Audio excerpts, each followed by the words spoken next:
It begins in 1861. I have just inherited the throne of the Netherlands. This video is purely for entertainment and does not infringe on copyrights or laws. The rights to the novel and image belong to the original author. We do not claim ownership. Don't like waiting and want to listen to this fanfic in full now? Subscribe to our Patreon, where you'll find the best fanfics. Chapter 226, Responses from Various Countries.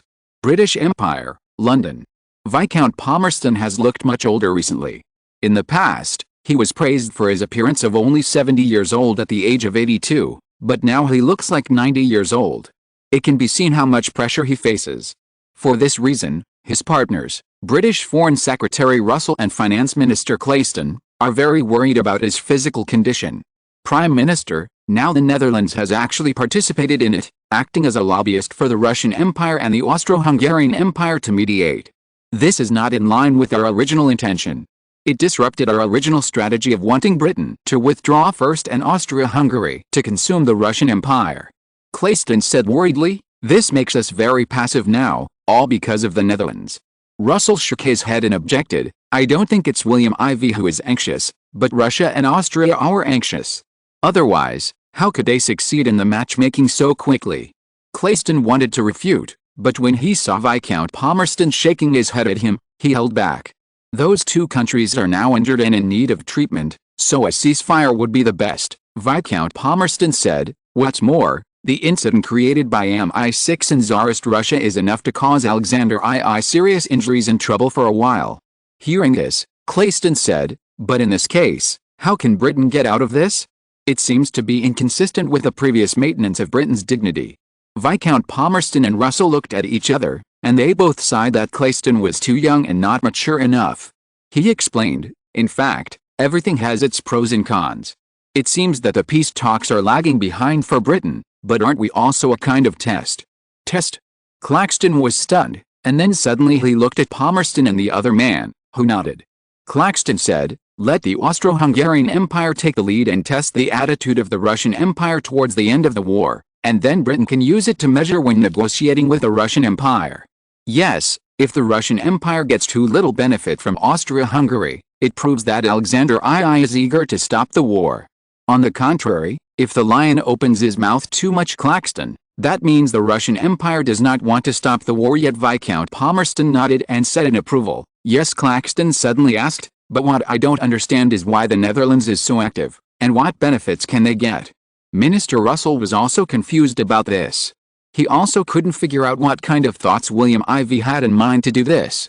Viscount Palmerston sighed and said, "My enemy's enemy is my friend. The Netherlands has had a disharmonious relationship with France recently, and is also very wary of the growing Prussia. William IV is a smart man. He knows what kind of situation is best for the Netherlands. William IV is weaving a net.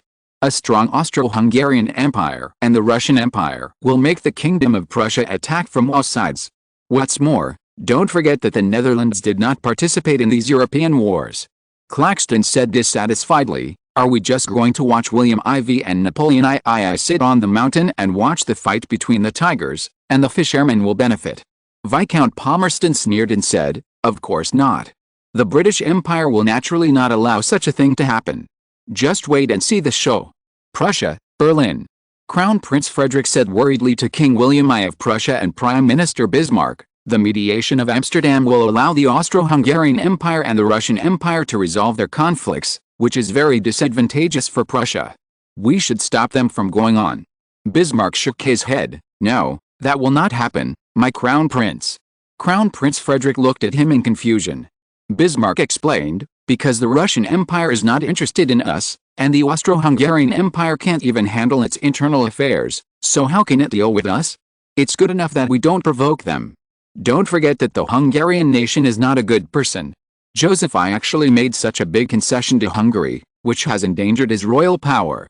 William I also nodded and said, "If it is peacetime, it will be fine, but now in the war-torn era, Prussia only needs to put a little pressure on one of the nations, or benefit, the other nation will show the prototype of profit-oriented, and the country will fall apart.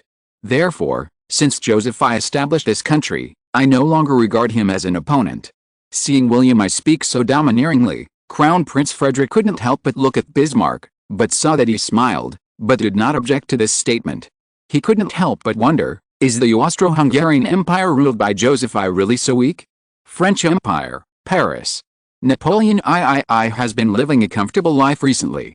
The Mexican Empire is now slowly being infiltrated by his army, and Maximilian I, brother of Emperor Joseph I of Austria, is just a puppet of his.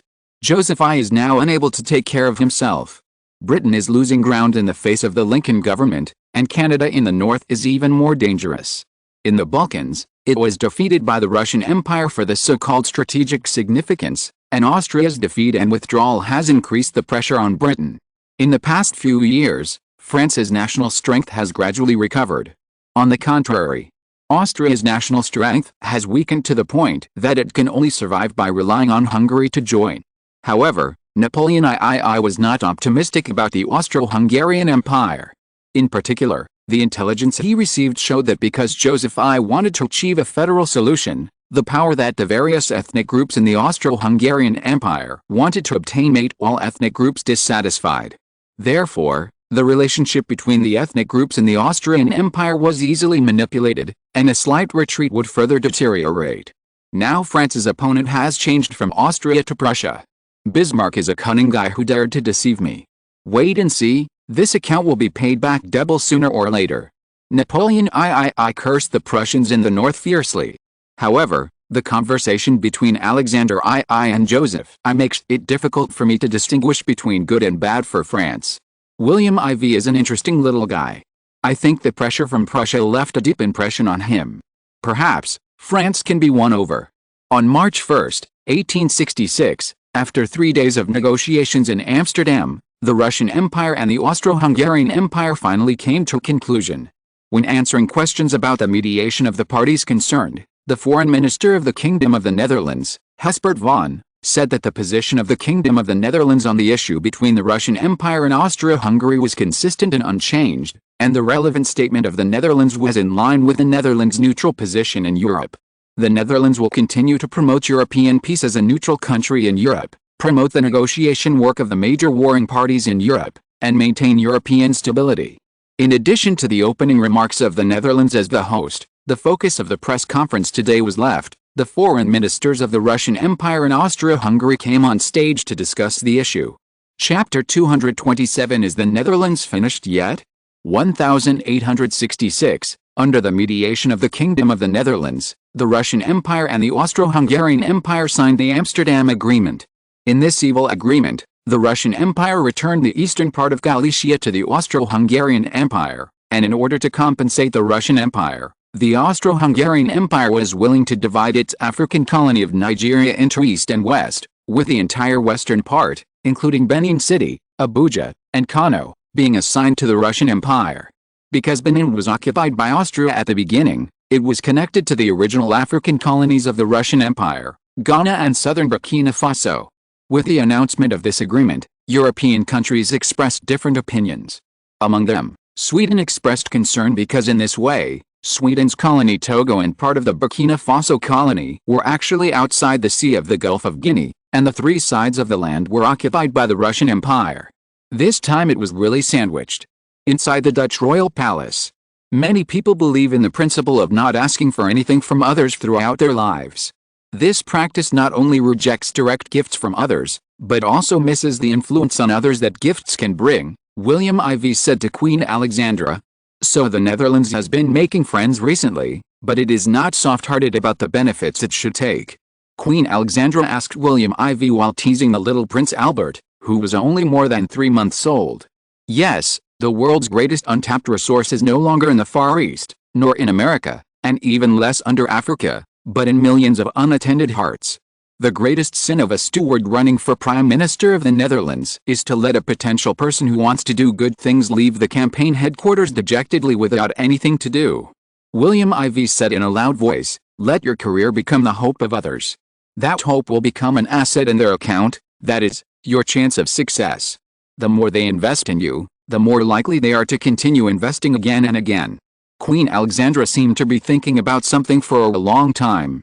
She had just finished nursing Prince Albert and took off her clothes to cover herself, which made William IV's eyes straighten. Queen Alexandra saw this, but she didn't say anything. She said, Just like the International Women's Alliance that His Majesty asked me to organize this time, we should make all the women in the world who face inequality of power complain, and then let them be full of hope for the organization. Hope is placed on our alliance, but the Women's Alliance has no right to promote this hope. No, no, no, Alexandra, although no country will not cooperate. But Alexandra, we only need to give them hope, constantly update new hope, increase the welfare and human rights of your female compatriots, so that they can continue to support your organization. William IV said this and saw Queen Alexandra's face change slightly. He knew that although this answer hurt her, who also had a woman's heart, this was reality. Even in the 21st century, gender inequality is still serious. It is difficult to adjust in a short period of time, and this cause can make the Kingdom of the Netherlands rely on its parents for 100 or 200 years. Thinking of this, he comforted her. Everything needs to be done step by step. It is impossible to achieve everything in one go. Many people are so poor that they can't even afford food, let alone other things. Queen Alexandra felt relieved after hearing this. Yes, if you can't even take care of food and clothing, how can you have the energy to care about other things? William IV followed up, because of this, I plan to ask MAD to establish an organization called the International Red Cross to save lives around the world and reduce the number of lives lost in wars in various countries around the world. Isn't MAD the deputy director of the Netherlands International Intelligence Organization? Will that be? Queen Alexandra hesitated to speak. William IV smiled and said, where in the world are such good things? The Netherlands has paid a lot of price, so naturally it needs to be rewarded. MAD has been the Deputy Director of International Intelligence in the Netherlands for many years and is familiar with international intelligence affairs. He is professional and can bring more intelligence information to the Netherlands. It can be said that he kills two birds with one stone. William IV stepped forward and hugged Queen Alexandra, saying, "My queen, the Netherlands will never do a business that loses money, right?" The couple decided on an international organization with great influence in the world in the future in the palace. What William IV wanted was to rely on the recent trend of the Netherlands becoming an international hotspot, especially the positive reputation, to continue to push up the status of the Kingdom of the Netherlands in the international arena. March 5, 1866. Governments of various countries have successively received invitations from the Dutch government. The Netherlands is preparing to establish a new international organization in the southern city of Rotterdam, called the International Red Cross, and invites countries to join. And note the various terms of the organization in it. Among them are visiting prisoners, organizing rescue operations, helping separated families to reunite, and conducting similar humanitarian activities during armed conflicts, and providing assistance to victims. This invitation came to London across the English Channel. Queen Victoria and Viscount Palmerston looked at each other and saw the doubts in each other's eyes. William IV is becoming more and more elusive. Previously, there was the International Women's League, with his queen, Queen Alexandra, as the General Secretary. All countries sent representatives to participate for the sake of face. It has been less than a month, and the Netherlands has stopped again. Now it has set up an International Red Cross organization. Moreover, looking at the above articles, I am actually moved and want to sign up. Prime Minister, what do you think? How should we deal with the Netherlands' disorderly and opaque tactics? Queen Victoria laughed after she finished speaking. Viscount Palmerston sighed. We have to admit that William IV is becoming more and more sophisticated. If his actions in the past could be traced, then his actions now are incomprehensible. Your Majesty, regardless of what William IV thinks of these actions of the Netherlands, we must accept them all. Queen Victoria was stunned. Why? Viscount Palmerston sighed, because there are also groups in the UK that need this organization. Don't forget that there are also many wounded soldiers on the battlefield in Britain recently. After hearing this, Queen Victoria came to her senses and smiled bitterly. That's true. William IV is so calculating. He is forcing us to join. It is impossible that there are no suffering people in the world. It is also impossible that there are no people in the world who do not hide their living environment. The International Red Cross? It has opened a door. Can't we establish one ourselves? So as not to be controlled by the Netherlands, asked Queen Victoria. Viscount Palmerston paused, but finally rejected it, saying, even if Britain established it itself, but other countries joined the organization established by the Netherlands, in the end, what will we do? Without waiting for Queen Victoria to answer, he continued, Big countries are easily guarded by other countries. Let's not talk about other things. If Britain established it, would Prussia, France, Tsarist Russia and other countries join? Queen Victoria, yes, the Netherlands is not a big country, and its location is critical, but it is also considered to be convincing. The International Red Cross made big countries such as Britain very distressed. While they were still hesitating whether to join, other small countries did not have such concerns. Sweden, Denmark, Belgium, Greece, and the United States of America in the north took the lead in expressing their choice to join. Later, Spain, the Confederate States of America in the south, Portugal, and Italy successively submitted applications to the Rotterdam headquarters in the Netherlands. This was completed in just March 10, 1866. While countries such as Britain, Prussia, the Austro-Hungarian Empire, the Russian Empire, the French Empire, the Ottoman Empire and others were still hesitating, the next wave of enthusiasm for joining made them no longer calm. Chapter 228 Creation of the International Court of Justice in The Hague. On March 12, 1866, Chile, Argentina, Uruguay and Peru in South America announced their joining of the International Red Cross, which was led by the Netherlands. A day later, Colombia, Venezuela, Bolivia, Brazil and Paraguay also announced their joining of the organization. South America, Argentina, Buenos Aires. The Netherlands has established a new organization. Now European and North American countries are scrambling to join. Do you think we should join? But we are in South America. Is there a war going on? Joining seems to be inconsistent with the above. Prevention is the priority. There is no war in Argentina now, but don't forget who our northern neighbor is. Brazil has always been ambitious, especially with the recent frequent visits of King Louis I of Portugal to Rio de Janeiro. Now many people in Argentina are speculating about what the young king is up to again. That's right. The year before last, we had a huge fight with the Kingdom of the Netherlands in Africa. In the end, Brazil was dispatched. If we hadn't stood up to support the friendly Netherlands, maybe Portugal's influence would have extended to South America. Yes, I think joining this organization created by the Netherlands can effectively provide basic protection for refugees in the war. Several people are students of the University of Buenos Aires, the most famous educational institution in the Argentine Republic, and are considered to be one of the best students in Argentina now. Suddenly, several people turned around and found that they didn't know why they came here. Seeing that it was the famous political science instructor from the Netherlands, several people hurriedly greeted him. "Good morning, Ino." Ino was friendly and always answered questions. He had taught at the University of Buenos Aires for 7 years and had a lot of connections and popularity. He was very popular. In the senior class, the students who graduated in the past 5 years have become the backbone of all walks of life in Argentine society. I just listened to you talking for a long time. I think you all have a point. However, theory is often not as important as practice. What do you mean, instructor? Ino said kindly. Argentina is a big country in South America.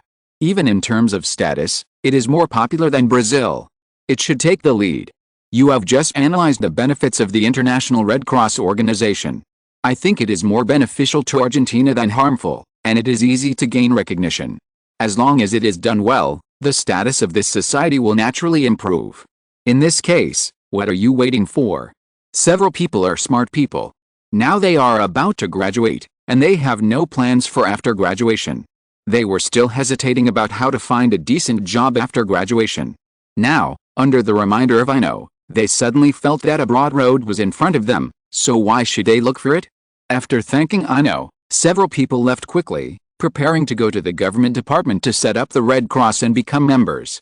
Ino watched them leave, shook his head, but his eyes showed admiration. Your Majesty is getting more and more tossing, but this is more and more positive for the image of the Netherlands, and the influence in South America is getting bigger and bigger, which is really good. Suddenly, he remembered the information sewn into his sleeve. We have to send it out quickly. Well, now, the major European countries are obviously isolated. Finally, on March 15, Napoleon III first announced that France would join, followed by Britain, Prussia, Austria-Hungary, Tsarist Russia, etc., but the Ottoman Empire did not give in because of national conditions. So far, the two major organizations established by the Netherlands have become real international organizations in just a few months, covering almost all European and American countries. This is the second Dutch-led organization they have joined, just when the countries thought they were going to stop. The Netherlands disappointed them again. It turned out that the Dutch government published an invitation in the European Times, the most influential newspaper in Europe and the United States. The Netherlands will establish an international court in the coastal city of The Hague in the Netherlands to mediate disputes around the world. William IV said in the newspaper, "Today, with international conflicts becoming increasingly intense, we need more tools to achieve peace. The International Women's League, the International Red Cross, and the International Court we are going to create now are all what the Netherlands needs to push the world away from war." Although the task is arduous, the Netherlands, as a peace-loving country, must take the lead and open up the way for the world. Rule the country by law and rule the country by law. This is the path of development for the Netherlands. The Netherlands hopes that all countries in the world will also act in accordance with international law. Whether it is internal or external, we have laws to follow and traces to follow to reduce disputes. Only with a perfect rule of law can we consolidate and reduce wars among countries. This is the original intention of the Kingdom of the Netherlands. One wave has not settled yet, another wave rises. Having just participated in the two major organizations created by the Netherlands is now launching an international court. Moreover, compared with the previous two organizations, this time it is a real big move. If the previous ones were more civil in nature, then the International Court of Justice is official. This is related to the power of various governments, and they cannot be careless. At the meeting of the Dutch Privy Council, when William IV faced the doubts of the Privy Council members, William IV said, "With the preparation of the previous two organizations, this organization we have been preparing for a long time will be recognized by various countries. Your Majesty, will the countries disagree with the Netherlands hosting it? After all, this is related to the diplomatic and judicial interests of various countries, and it is a matter of great importance." William IV saw that it was Jeremy Harman, the temporary deputy minister of the Dutch Ministry of Education, who asked the question. He did not answer, but nodded to Hespet van. The latter understood and said, "Many things are beyond their control, just like the last Red Cross organization. Your Majesty actually guessed that there would be a situation where countries did not want to participate, especially the big countries. Therefore, we have been prepared for a long time. The Ministry of Foreign Affairs has contacted many small and medium-sized countries. They are all very interested in this international court. Sweden, Stockholm. The Prime Minister of Justice, Count Louis the Elder, met with Half, the Dutch ambassador to Sweden. Old Count Louis looked at the Dutch ambassador who was talking eloquently in front of him, but did not respond to him immediately. After a moment, he said, "But Sweden may transfer its judicial power to the International Court of Justice in The Hague because of this. For us, Sweden, it seems that its sovereignty has been lost." Half said righteously, "No, no, no, the Prime Minister is wrong. The Netherlands has absolutely no intention of seizing power. On the contrary, the establishment of this international court will bring many benefits to countries including Sweden." "Benefits?" Old Count Louis asked. Harf, the Dutch ambassador to Sweden, said, "Every country has its opponents. Big countries are afraid of alliances between big countries, and small countries are afraid of being bullied by big countries. In this case, the international court created by the Netherlands can provide a stage for small countries. When small countries face bullying by big countries, they can have a platform to defend themselves in order to win the moral sympathy of other countries and the people of the world. At the same time, it has the prestige to fight against big countries that bully small countries. Doesn't Sweden need such a stage? I don't think so. Not to mention the distant future, but if one day there is friction between Sweden and the Russian Empire around Togo in Africa, and Sweden seems unable to match the Russian Empire in terms of military strength there, then the role of the International Court of Justice in The Hague for Sweden, the weaker party, will be revealed." Harf finally said, "In short, an institution that effectively checks and balances big countries is definitely beneficial to Sweden, which is not a powerful country, isn't it?" This scene was not only staged in Sweden, but also took place in the countries where the Dutch embassies in various countries around the world are located. Chapter 229 The Uneasy Argentine Ambassador. Argentina is a big country in South America. Therefore, the Kingdom of the Netherlands supports Argentina's interests in South America and hopes that Argentina will protect the Netherlands' rights in South America. William IV stared at the Argentine ambassador to the Netherlands. Domingo Faustino Sarmiento's eyes turned when he heard this, and he was a little afraid when he looked at William IV. He couldn't help but be afraid, because he was the own man cultivated by the Netherlands in Argentina. Sarmiento was born in poverty in 1811. He learned a lot of knowledge by self-study and became a rural tutor in Argentina at the age of 18. Because he was diligent and taught many outstanding students, he received enough support to enter the Argentine political arena in 1835. However, because he was a rookie, he was not restrained and his character was frank, which won the favor of the Rosas government at that time. He was exiled to Chile next door until 1842. However, he was optimistic and developed a second spring in Chile. He published articles in a newspaper called El Messenger there, which made him an important figure in the news and education circles in Chile. In 1853, he was valued by the Chilean political arena, and he founded the first normal school in South America and served as the principal. There, he made many speeches attacking the bad rule of the Rosas government of Argentina and expressed his love for the Argentine people. In 1857, he went to various European countries to investigate educational methods under the order of the Chilean government. It was because of this trip. In Amsterdam, he was personally received by William IV, who was still the Crown Prince of the Netherlands at the time, and expressed his willingness to cooperate with Chile in education. At the same time, he privately hinted that he could help him return to Argentina and push him to a high position in Argentine politics. So under the promise of William IV, he, who had long wanted to return to Argentina, became a hidden chess piece of the Netherlands. Sure enough, not long after, the Rosas government fell. After returning to his country in 1858, Sarmiento first joined the Liberal Party and was elected as a member of Congress on behalf of the Liberal Party. In the same year, with his participation and promotion, Argentina even carried out reforms from a confederation system to a republican system. Argentina promulgated the federal constitution and re-established a presidential system of government. In 1859, Argentina's name was officially determined as the Argentine Republic. In the same year, the constitutional amendments stipulated that all citizens of Argentina since its independence from Spain in 1810 were legal and valid. However, this reform made the Federal Party, which had always been the only party in Argentina, precarious. Urquiza and Rodriguez, who were cultivated by Rosas, served less than a year in office. In the end, Bartolomé Mitre, the leader of the Argentine Liberal Party, defeated Rodriguez, who wanted to be re-elected, in August 1861, completing the first party replacement in the Argentine Republic. In the same year, Urquiza did not want to admit defeat and prepared to establish an independent regime in Paraná, learning from the American Civil War to form a dual government in the North and South. This naturally caused dissatisfaction with the elected president of the centralist faction, Mitre, so Mitre led his army to defeat Urquiza and unify Argentina. And it was because of this that Sarmiento was reused by President Mitre. From 1862 to 1864, he served successively as Argentina's ambassador to Chile, Peru, and the Northern Confederation of the United States. In August 1865, at the request of President Mitre, he came to Europe and became Argentina's ambassador to the Netherlands. It was precisely because of the help of the Netherlands since 1857 that he had his current status, so he always couldn't raise his head when facing William IV. Especially on the way before coming, he was even more uneasy. Because he felt that this summons by William IV would not be simple. William IV seemed to be unable to see what the person in front of him thought of him. He smiled and said, "I still remember the scene when I welcomed you last year. Now you are going to be called back by President Mitre. It seems that you will be of great use. Congratulations in advance on your promotion."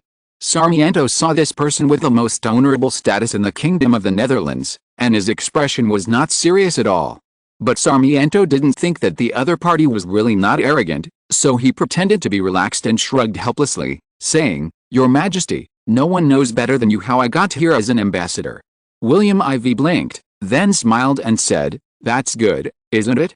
The position of Argentina's Minister of Finance is indeed very suitable for you." Sarmiento was shocked, and suddenly raised his head, looking at William IV in disbelief, his eyes filled with shock. "President Mitre wanted me to go back to serve as Argentina's Minister of Finance.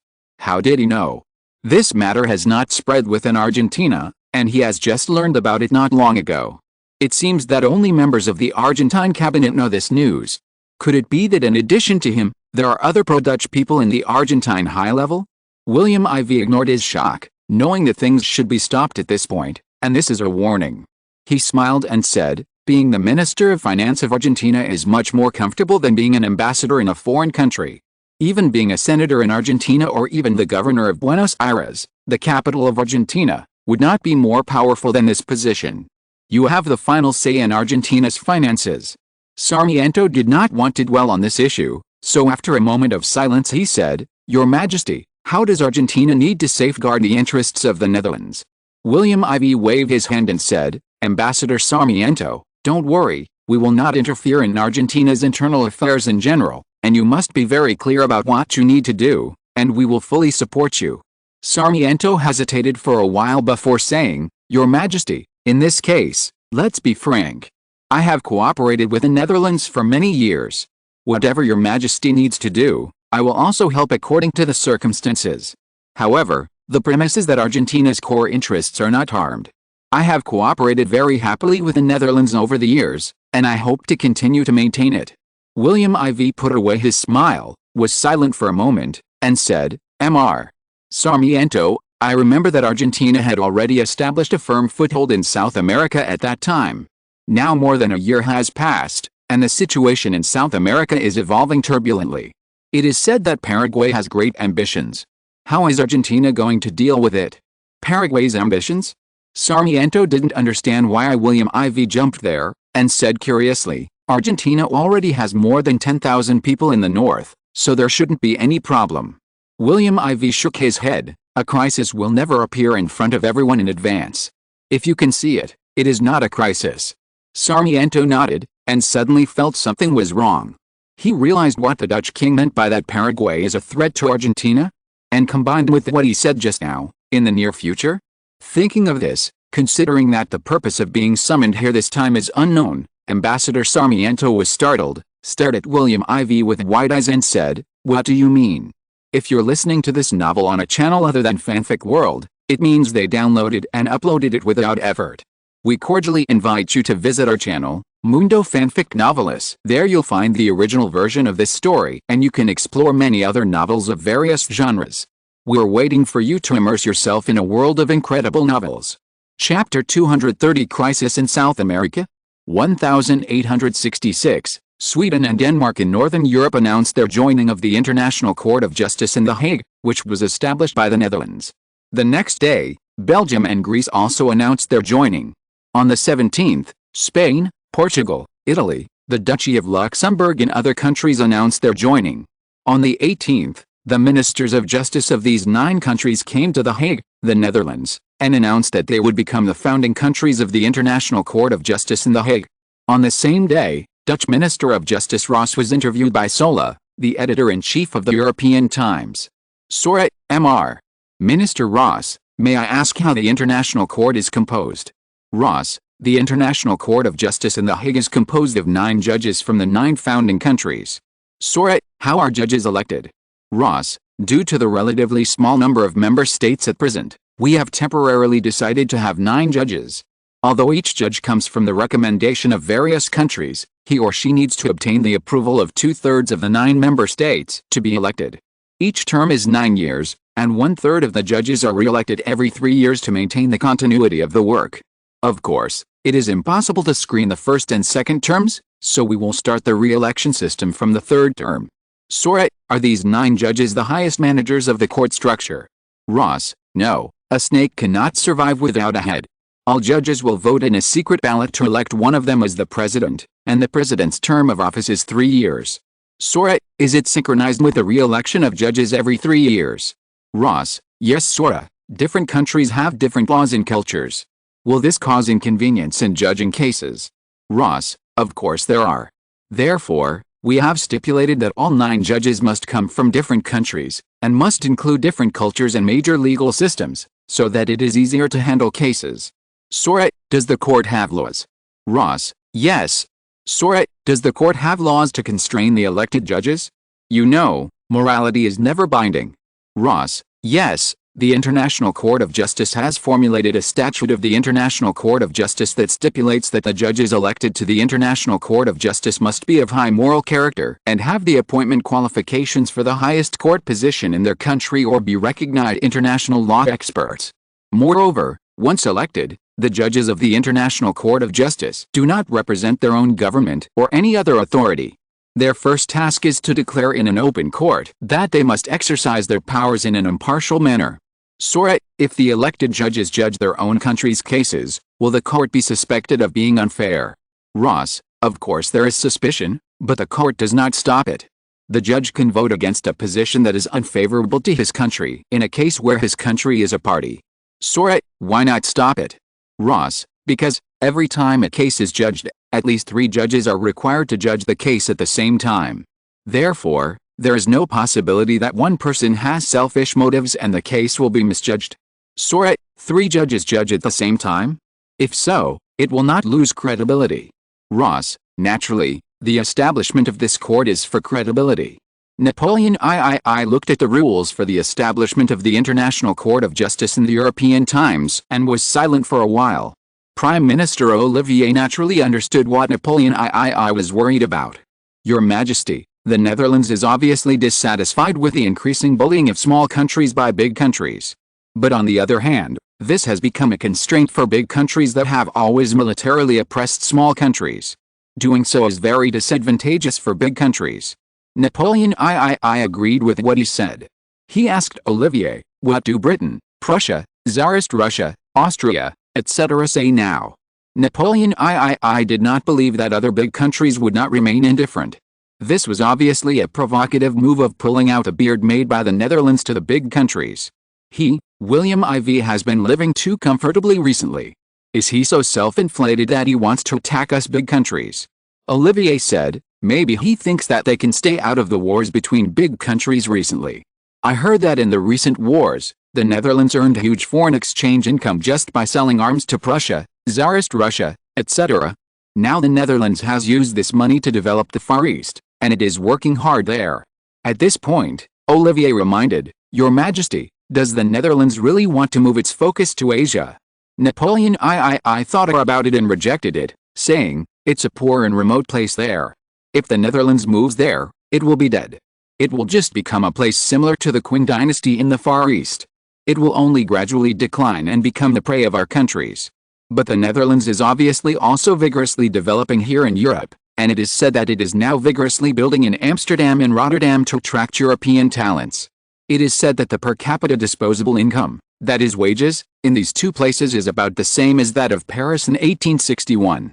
Now it has increased by 1.5 times. The income of these 2 Dutch cities has reached £90, which has exceeded London's £85 and £60. Olivier was worried and said, now many talents from various countries have immigrated to the Netherlands. Is this true? Napoleon III heard this for the first time and looked at Olivier in surprise. Did they just give up the glory of the French Empire? Olivier smiled bitterly and said, of course they will not give up easily, but the helplessness of their livelihood forced them to do so. Napoleon III asked, who are the people who ran to the Netherlands? Olivier said, Paul S., an Art Nouveau painter, and Louis Pasteur, a microbiologist and chemist, have publicly expressed their dissatisfaction with your rule and have now immigrated to the Netherlands. You just said that other countries are facing the same situation as France. Which celebrities in various countries have immigrated to the Netherlands? Napoleon III asked. Mendel of Austria was a priest before, but later he became obsessed with his own genetics. Many people around him did not approve of him, especially when they saw him doing pea experiments every day, so he eventually went to the Netherlands to settle down. Napoleon III said, is there any way to solve it? Olivier, for now, we can boost the increase in wages. The government can. Napoleon III stopped him. He had a headache when he heard about money. The finances don't allow it. Let's put it aside for now and continue the previous topic. Olivier wanted to continue persuading him, but when he saw Napoleon II's expression change color when he heard about money, he finally suppressed his impulse and could only sigh in his heart. William IV stopped him and took out a document from the drawer. The Kingdom of the Netherlands happens to have some sources in Paraguay. This document comes from the Paraguayan military. It shows that the Paraguayan army seems to be frequently moving to the south and west. I think Argentina should pay attention to it. It's just a suggestion. What to do specifically is your business and the Mitre government. The Netherlands will not interfere. Of course, if Argentina asks us for support, We are generally happy to serve, and we can continue to communicate if there is anything, but the less direct contact between us, the better. The less contact, the better? Sarmiento smiled bitterly after hearing this, and William IV clearly told him that he would be the agent of the Netherlands' interests in Argentina. His Majesty never made any threatening words to him from beginning to end, but it made him even more afraid and made him feel more dangerous. From this conversation, Argentina may have other people with a certain status who can become the Netherlands' hidden hands. This may be his alternative plan, or it is possible that he is the backup plan prepared by the Netherlands to deal with that person. In short, the Netherlands' methods are hard to see through. He does not believe that ordinary people can detect that Paraguay has mobilized its troops, so there is only one possibility, that is, the Netherlands also has connections in the Paraguayan military, or even a hidden chess piece, which shocked him secretly. The Netherlands has been working so hard to leave hidden chess pieces in various countries. He doesn't believe that the Netherlands will not put this energy into monitoring his family, which can be completed with less energy. Thinking of this, he realized that there must be this energy around him. Thinking of this, he seemed to no longer resist the golden lock put on him by William IV. On March 16, 1866, Sarmiento, the Argentine ambassador to the Netherlands, left the Netherlands and arrived in Buenos Aires, the capital of Argentina, on March 22. On March 25, President Mitre nominated the Minister of Finance to the Parliament and urgently passed it on the same day. At the same time, Argentina urgently mobilized 20,000 troops to the north of Corrientes in northern Argentina and Salta in the northwest. Since Sarmiento left, William IV has been thinking about how to gain benefits for the Netherlands from the South American War here. Historically, because of legacy issues, a modern war broke out in South America in 1864. This war was initiated by the small South American country of Paraguay.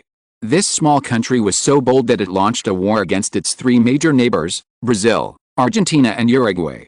It can be called the largest and most brutal war in the history of South America.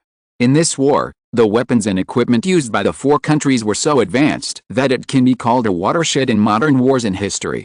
This war with Russia was also the result of the territorial disputes that Spain and Portugal deliberately left behind before they left, which led to constant disputes and deep resentment after Paraguay, Brazil, Argentina, and Uruguay broke free from the rule of Spain and Portugal. Thinking of this, William IV had to decide that Western countries like to play this trick. When Belgium was forced to retreat from the Kingdom of Central Africa, Britain was the best at it in South Asia. William IV, there are countries supporting these countries. Brazil is supported by Portugal, and the shadow of Britain is also inciting. Argentina now has a lot of autonomy with the help of the Netherlands, but Lincoln's United States is Argentina's ally, and Paraguay is Spain and France, etc. With a war between the Netherlands, Brazil and Portugal in Africa, the time point has been postponed for 2 years. Now it seems that the South American War is finally going to happen. William IV had to decide that history is still moving forward. On March 25, 1866, the Hong Party general overthrew the White Party supported by General Francisco Lopez, the leader of Paraguay. When General Lopez was mediating the Uruguayan Civil War in an arrogant manner, Brazil, which had been eyeing it, intervened. As a result, the friendship between the two countries turned over, and finally Brazil sent troops to participate in the war. Chapter 231, Dine, a small country challenges a big country? On March 25, 1866, Paraguay led by General Lopez demanded that the Brazilian Empire withdraw from Uruguay, but the Brazilian Empire ignored it. This made Lopez very angry, and he expressed his dissatisfaction with Brazil on various occasions. On the 27th, Brazil still did not respond. General Lopez said, "We in Paraguay oppose Brazil's interference in Uruguay's internal affairs. Therefore, please remember the business 9 o'clock of this day. I officially declare that Paraguay declares war on Brazil." Is the wind blowing in South America? Paraguay is located in the central area of southern South America. To the east is the powerful Brazilian Empire, to the southeast is Uruguay, which is of the same clan, to the south is Argentina, and to the west is Bolivia. Uruguay borders Paraguay to the northwest. The bordering parts of the two countries were forcibly separated by Brazil and Argentina because of this war in later generations, Argentina to the south, Brazil to the north, and the Atlantic Ocean to the east. It is separated from Argentina by the two banks of the La Plata River. The capital, Montevideo, is across the river from the Argentine capital, Buenos Aires. Therefore, Uruguay's geographical location is very important to Argentina. Uruguay's position will also have a significant impact on the quality of Argentina's security environment.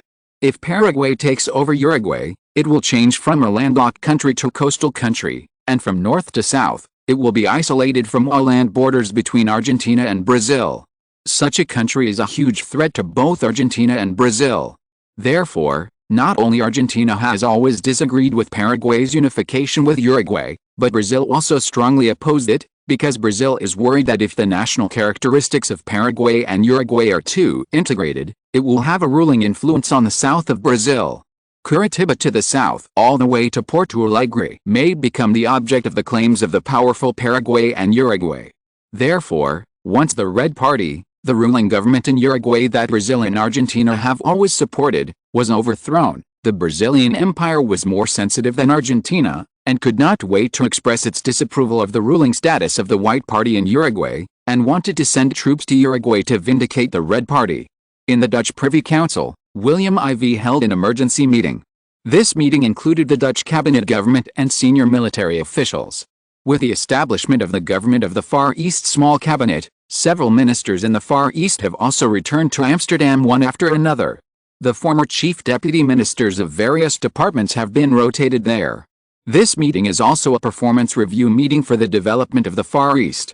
At the beginning, William IV asked unification of the Netherlands International Intelligence Agency to report on the war that was about to start in South America at the beginning of the meeting based on intelligence and information from the Ministry of Foreign Affairs.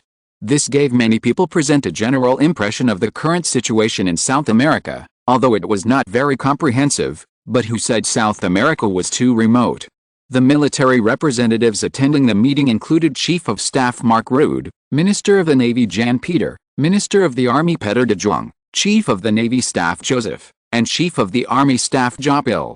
The cabinet government participants were Dutch Prime Minister Johan Rudolf Thorbecke, Minister of the Interior John Aller, Minister of Foreign Affairs Gijsbert Van, Minister of Finance Jan van Capel, Minister of Justice Dougal Ross, Minister of Industry Wim Coat, and Minister of Education Ruud Bells. As soon as unification finished speaking, someone asked a question. Mr. Sean, what do you think of Lopez? Sean looked up and saw that the person who asked the question was Minister of the Army Joop Il.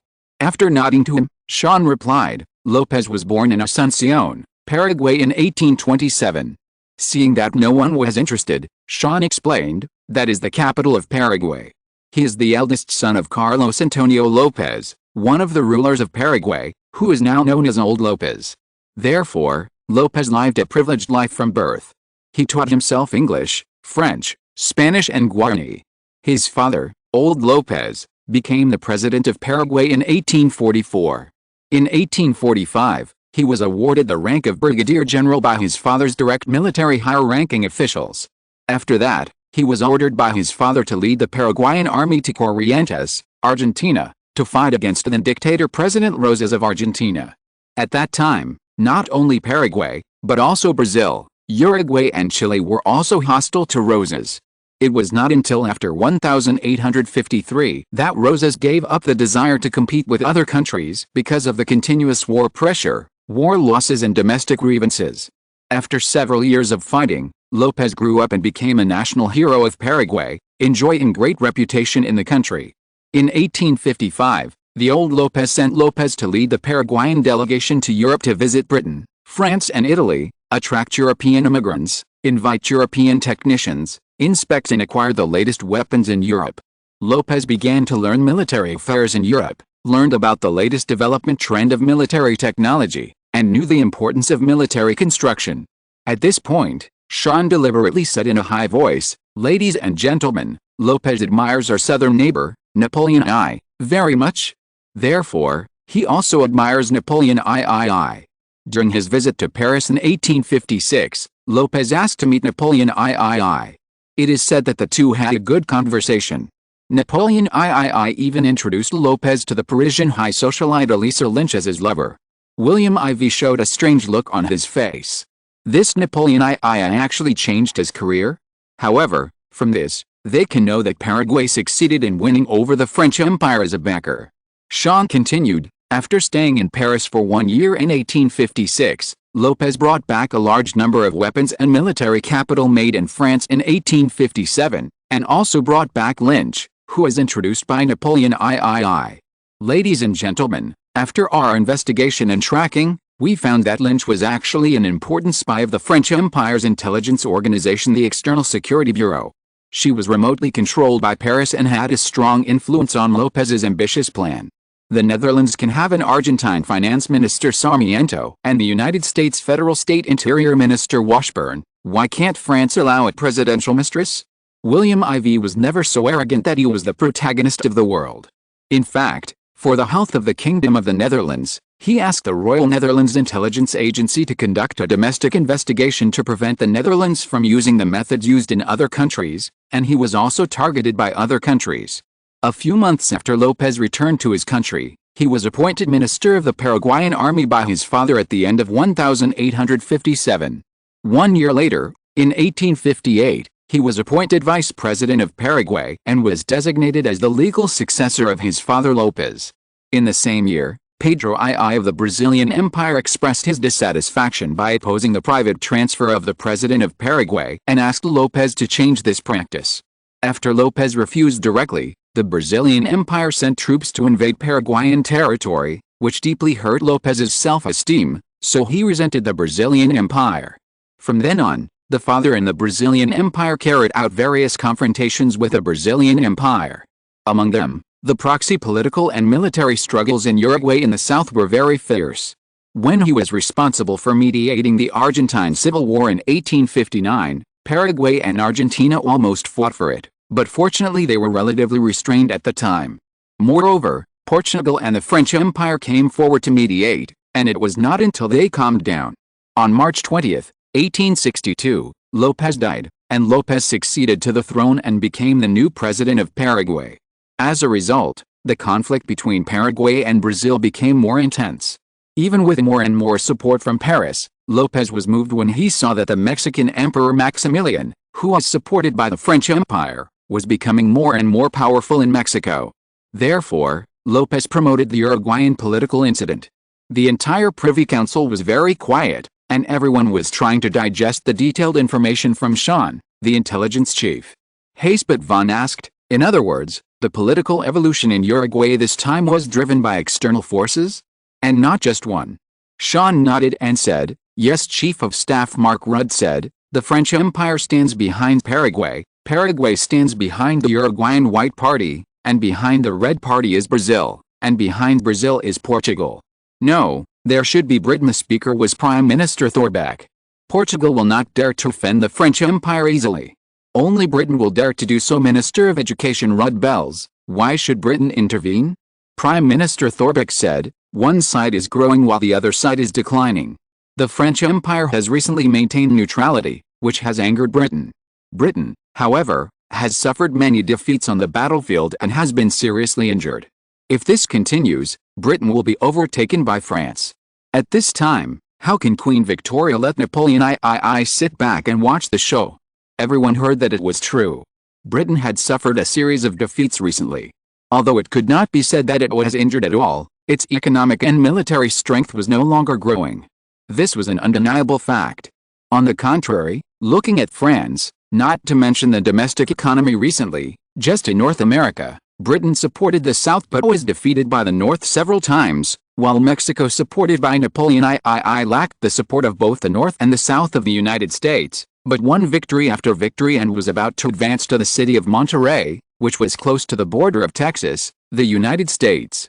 As long as the northwest of Mexico is taken, the whole of Mexico will be ruled by the puppet Emperor Maximilian introduced by Napoleon III. At that time, France will return to North America again since it sold Louisiana to the United States and withdrew from North America 50 years ago. This will be a huge blow to Britain, and the prestige of the most powerful country in Europe will also lose its halo and change hands. Therefore, it would be strange if Britain is not anxious. William IV nodded secretly. He said, many people make wisdom, that's what it means, everyone's analysis is almost right. But what are the benefits for the Netherlands? Yes, how can the Netherlands benefit from it? This time is the key point. For this reason, the Privy Council had another heated discussion. At the end of March 1866, The sparks of the South American War suddenly overshadowed the war between the Russian Empire and the Ottoman Empire and Britain in the Balkans, and also overshadowed the continued war between the North and the South of the United States. Many people looked at the information in their hands with strange eyes, and were full of expectations for this classic case of a small country provoking a big country, which was not equal resources. Because it is indeed a topic that attracts Europeans. What do you think William IV wants? Chapter 232: A battle between 8,000 people and 150,000 people? Paraguay and Brazil are going to go to war. A battle of 8,000 people against 150,000 people. This title was enough to attract everyone in Europe. In major European newspapers, the strength of the countries in the conflict in South America was put on the table. At this time, Paraguay had a total population of only 520,000 and a regular army of 8,000. Brazil, on the other hand, had a population of over 11 million and an army of 150,000. Argentina had a population of 2.4 million and an army of 100,000. Uruguay had a total population of 100,000 and an army of 4,000. April 1, 1866, April Fool's Day. President Lopez ordered troops to be sent to the Mato Grosso region in western Brazil, near the northern border of Paraguay, on this day. When the news spread to Rio de Janeiro, the entire Brazilian capital thought it was a joke. Because today is April Fool's Day. But when the news was confirmed, all Brazilians couldn't laugh anymore. So, Paraguay, a country with only 500,000 people and 8,000 troops, thought that Brazil was made of mud? How dare Paraguay start the fight first? No matter how you look at it, it looks like a 7-year-old child provoking a 25-year-old young man, and he dared to sneak attack and succeed, which was so funny that the audience laughed. Pedro II was so angry that he almost exploded. How could this Brazilian emperor, who was born in Brazil and was also a prince of Portugal, be humiliated like this? If this was passed back to Louis I of Portugal, cousin, it would be really embarrassing. So Pedro II began to dispatch his generals to the border between Brazil and Paraguay, and the war was about to break out. Napoleon III looked at the letter requesting support in his hand, which was a French letter written to him by Paraguayan President Lopez himself. It expressed his respect for him deeply and affectionately, and expressed his honor for Paraguay as France's ally in South America. In the letter, he introduced Paraguay's dissatisfaction with Brazil and Argentina's interference in Uruguay. In the letter, the president of Paraguay also hinted that as long as France helped Paraguay take Uruguay and repel Argentina and Brazil, Paraguay would be willing to cede a piece of territory on Uruguay's territory to the French Empire, and even pointed to the Atlantic ports of Maldonado and Raja, which France had been thinking about. This made Napoleon III very excited. In recent years, he has invested a lot of resources, technology and manpower in Paraguay, and spent a lot in Paraguay.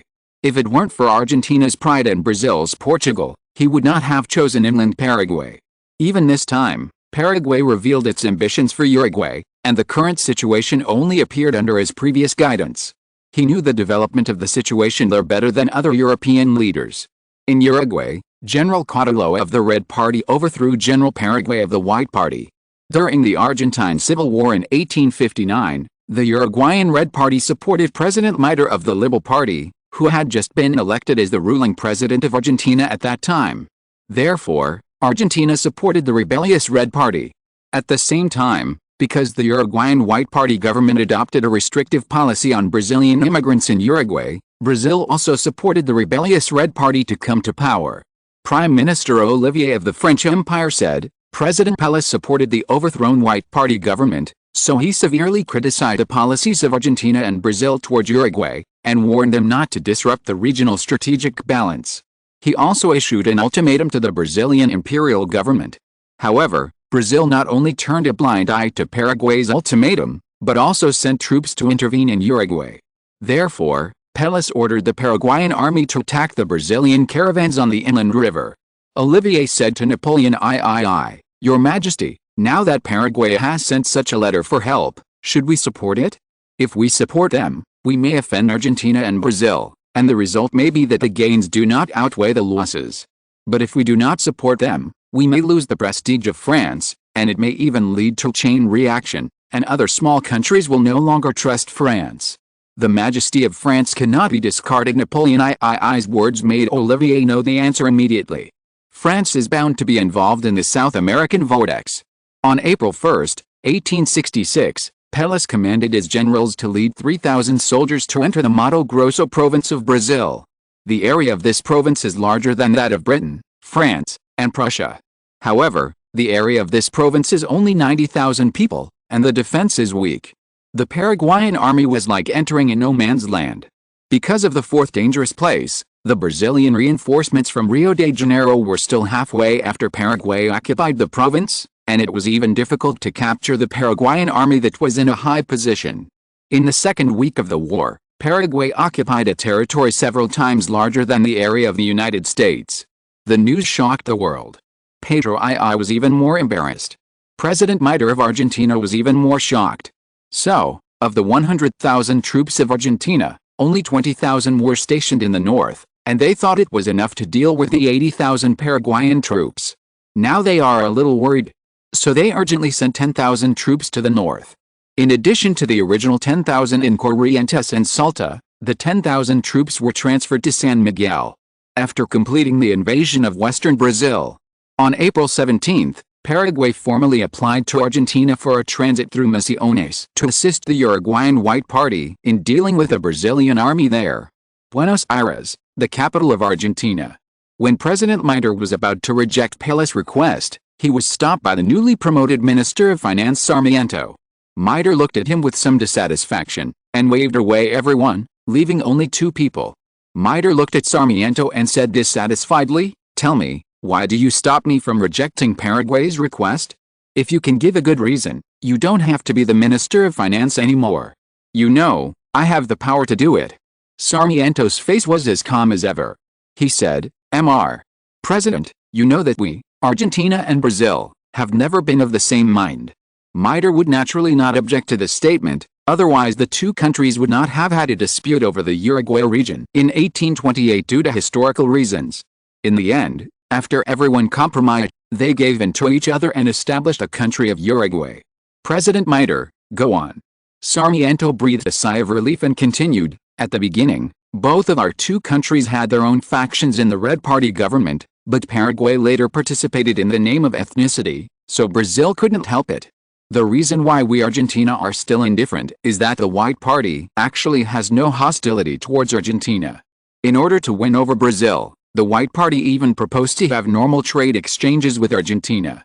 Instead, it severed relations with Brazil. This is obvious, but there is no change for Argentina." Mitre said, "But in this case, the establishment of Uruguay as a buffer country between Argentina and Brazil should be careful not to become an excuse for Brazil to send troops. If Argentina does not participate in the end, and Brazil completely takes over Uruguay, Argentina will lose a strategic location." Sarmiento said, "Mr. President, what if Brazil can never take Uruguay?" Mitre looked at Sarmiento in surprise, who seemed to have a lot of information. "How can you be so sure?" "Mr. President, Paraguay has allies." Mitre heard, "Napoleon I. France."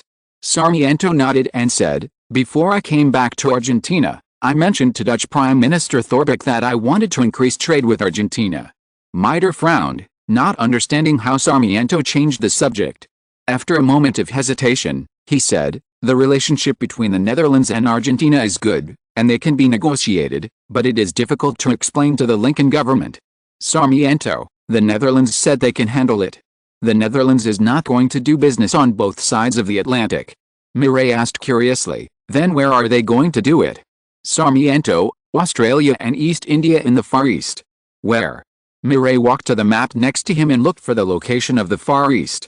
In this era, the Atlantic Ocean was the center of the world, so maps were often centered on the Atlantic Ocean, with the Indian Ocean and the Pacific Ocean as the marginal areas. Therefore, Mitre searched for a long time before he saw Australia. Pointing to the unfamiliar continent of Australia, he said to Sarmiento, "This place is relatively close to us. We can get there just by passing the Strait of Magellan. It can be said that it is much closer than going north via the Atlantic Ocean. It's not bad, but the market there is not very big. You know, Europe has always been the largest market for Argentine grain."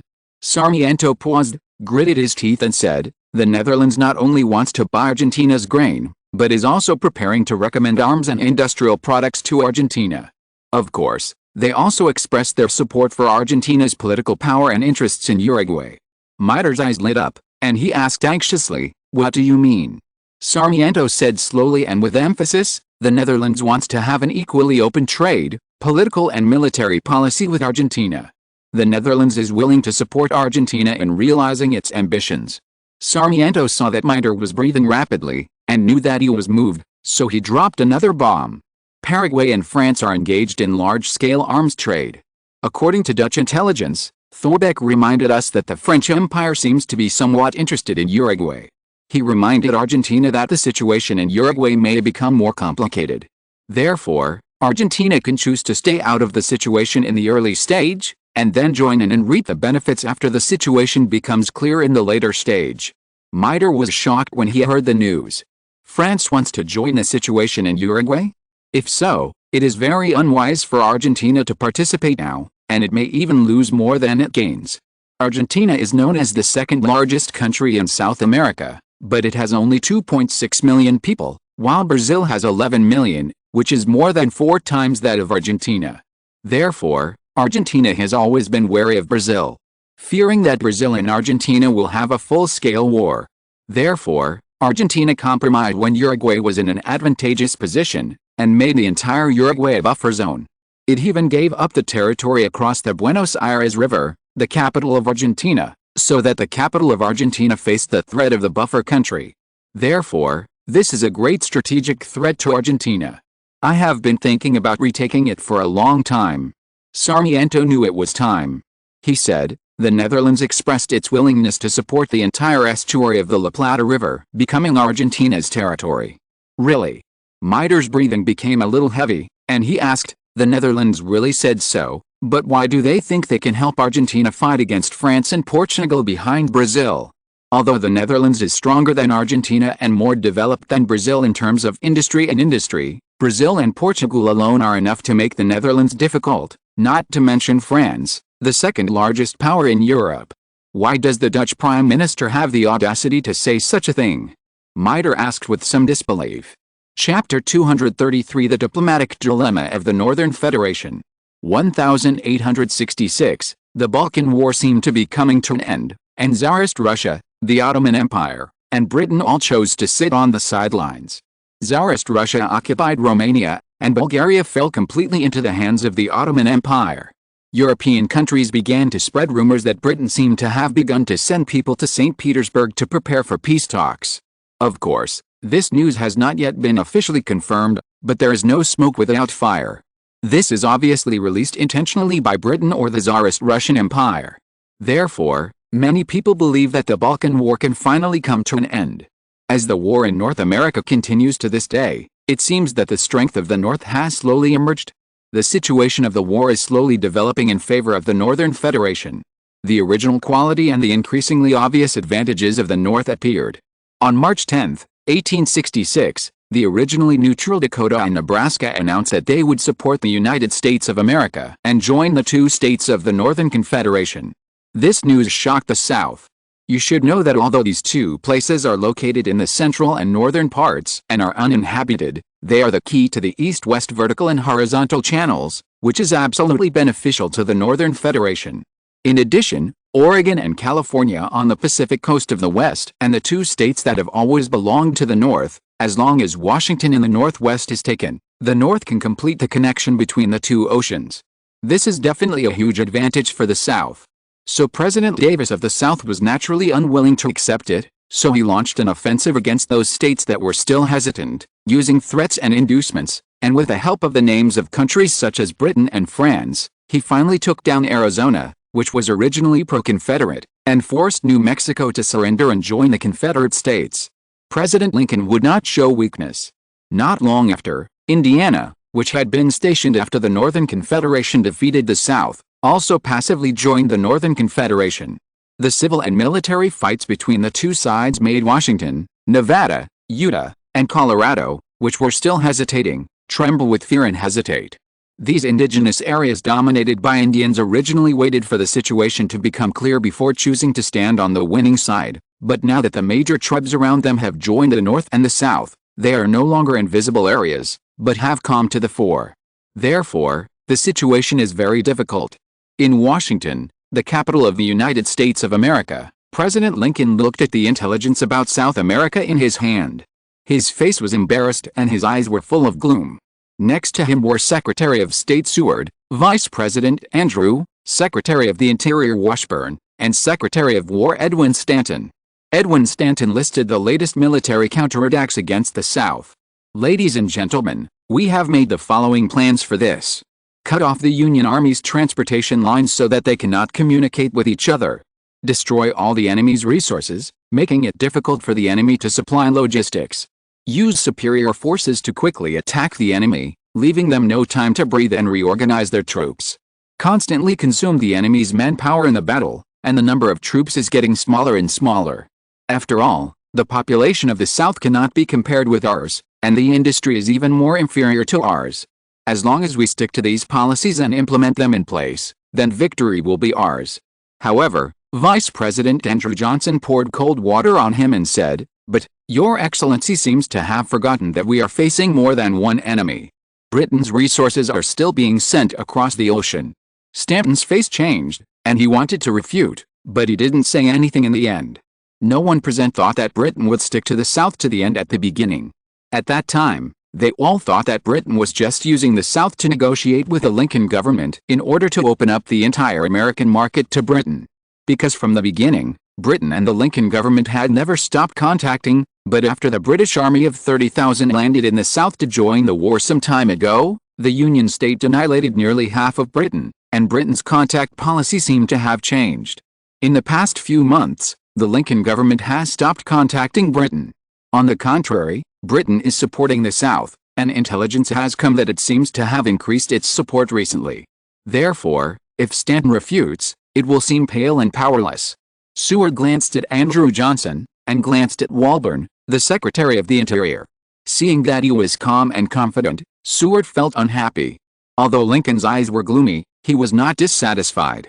Seward said at this time, "Britain's support can certainly hinder our progress, but don't forget. Generals Grant and Sherman are not vegetarians. Victory will definitely belong to us in the North in the end." He deliberately put Sherman, who was from the same faction as them, together with Grant in order to improve the status of the other party.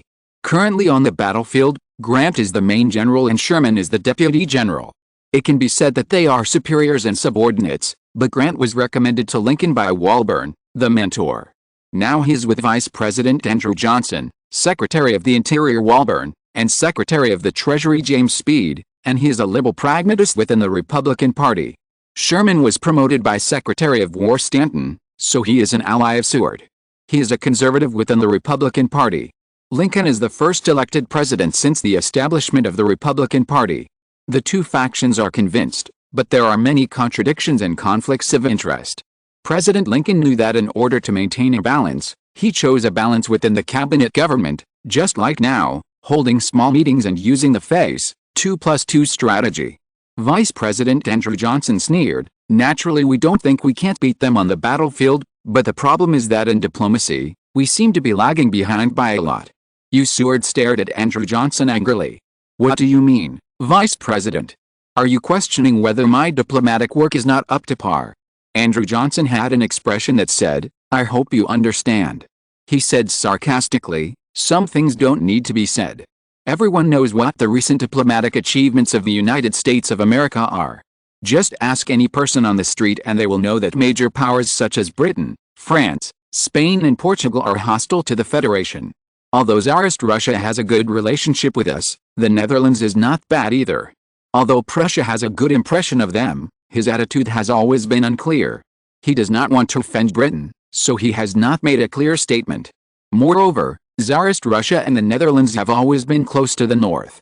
This is the tree planted by our predecessors. I don't understand, what are the diplomatic achievements of Mr. Secretary of State? Haha, this is not a question asked on our behalf, but on behalf of many people. Please don't mind it.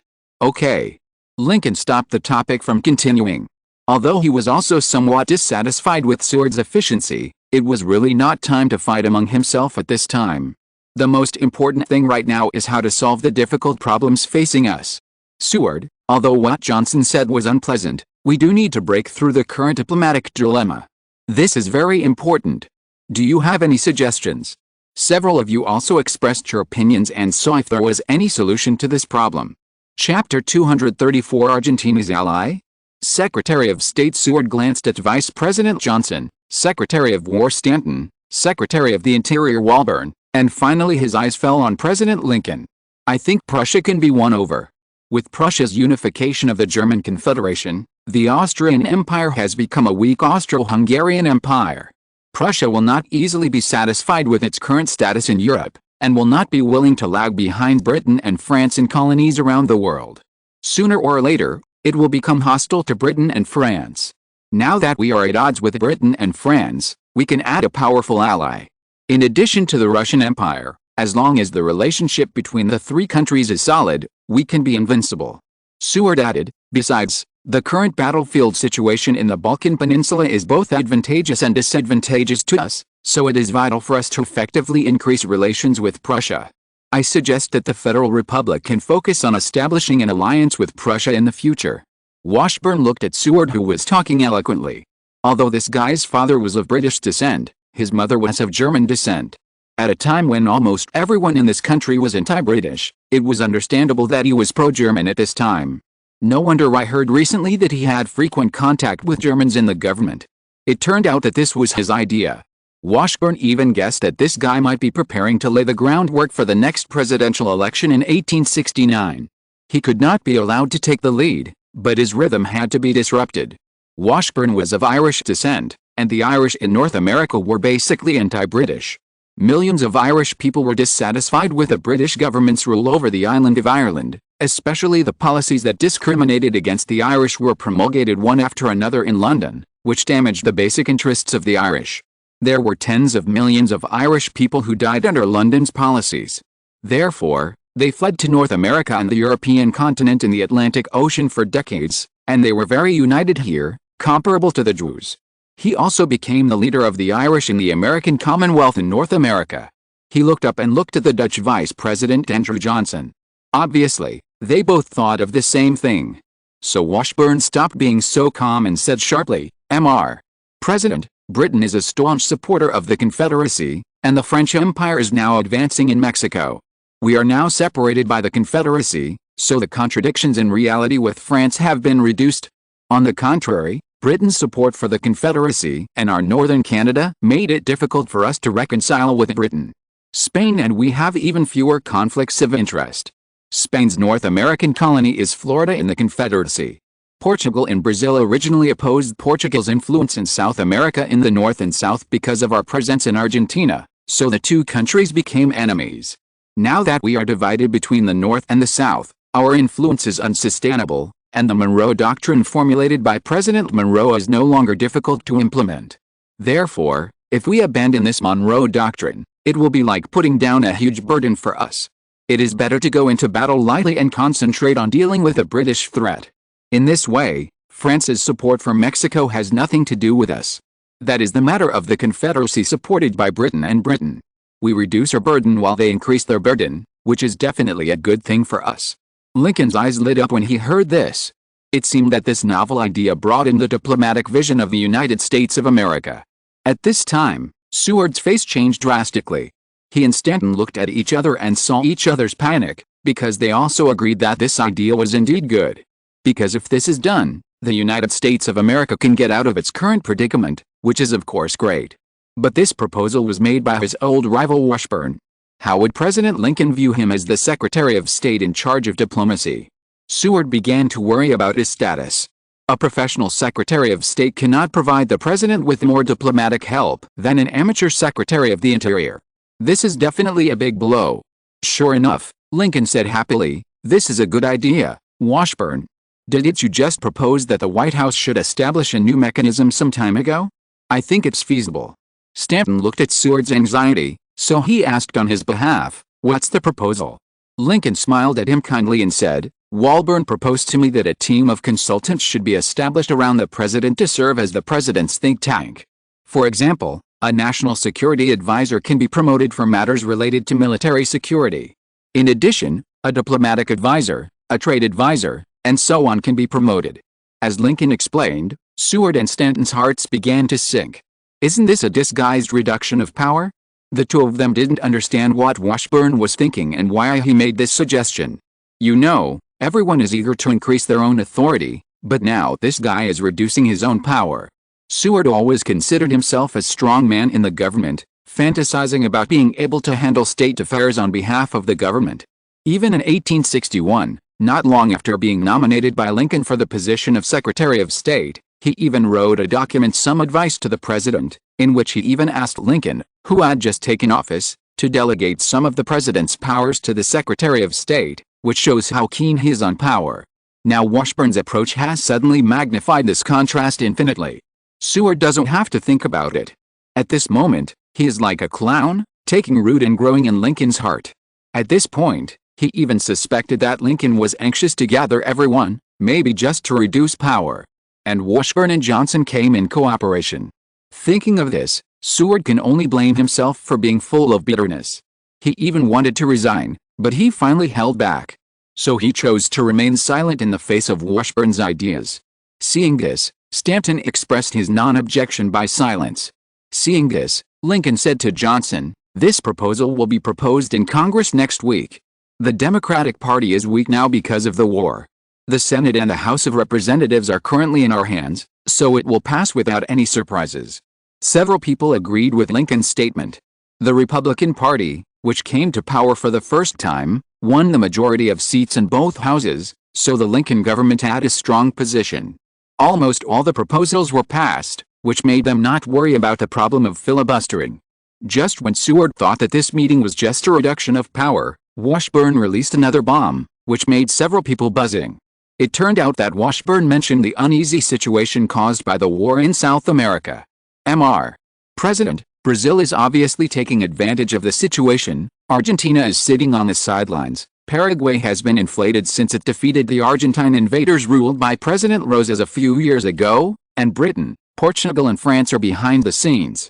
We have huge interests in Argentina and cannot let our investment in Argentina suffer huge losses. Therefore, I suggest that the Federation can support Argentina and safeguard our interests. Washburn even hinted that this was the intention of the major domestic financial consortiums. Lincoln finally thought of the influence of the major consortiums in their country and knew that if he did not feed them, it would be harmful to his rule in the future. In the end, a compromise was made. The American Arms Dealer Consortium, represented by Seward P.K., the Financial Consortium and Industrial Consortium behind Washburn, and Seward lost. On April 20, 1866, Dutch Prime Minister Thorbecke, accompanied by 5 Dutch warships, docked and landed at the port of Buenos Aires. He paid a state visit to Argentina on behalf of the Dutch government and expressed the support of King William IV of the Netherlands for Argentina. During the period, President Mitre gave a high-level reception and gave the Dutch Prime Minister enough face, and finally the two held closed-door talks. 2 days later, the two countries issued a statement. On behalf of the Netherlands, Thorbecke expressed great support for Argentina's industry and stated that the two countries would implement a door-to-door policy of reciprocity and upgrade their military to the level of allies.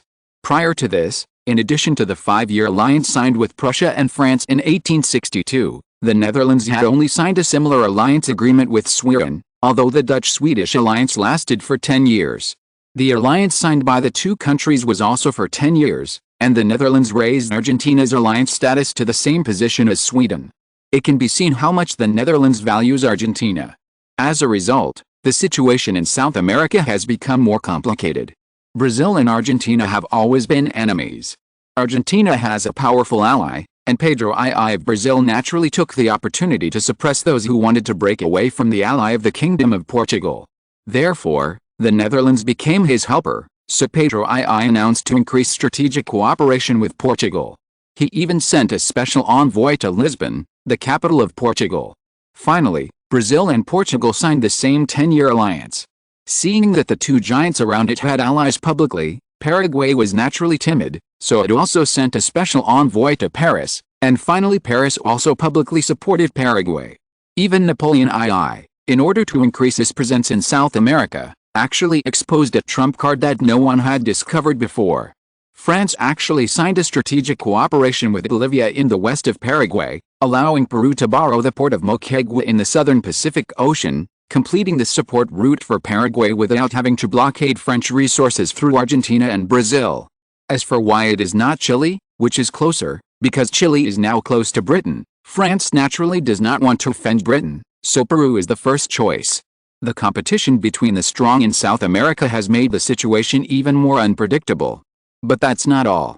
On April 25, 1866, another heavyweight player entered the arena. This time it was the United States of America, the fourth most powerful country in the world in terms of economy and industry, although its military was only in the top 10. The Lincoln government expressed its concern about the situation in South America. At the same time, Lincoln expressed his gratitude to Argentina for safeguarding the interests of the Union and supporting the alliance between the Netherlands and Argentina. He also said that his government is currently applying to join the International Court of Justice in The Hague, which was founded by the Netherlands.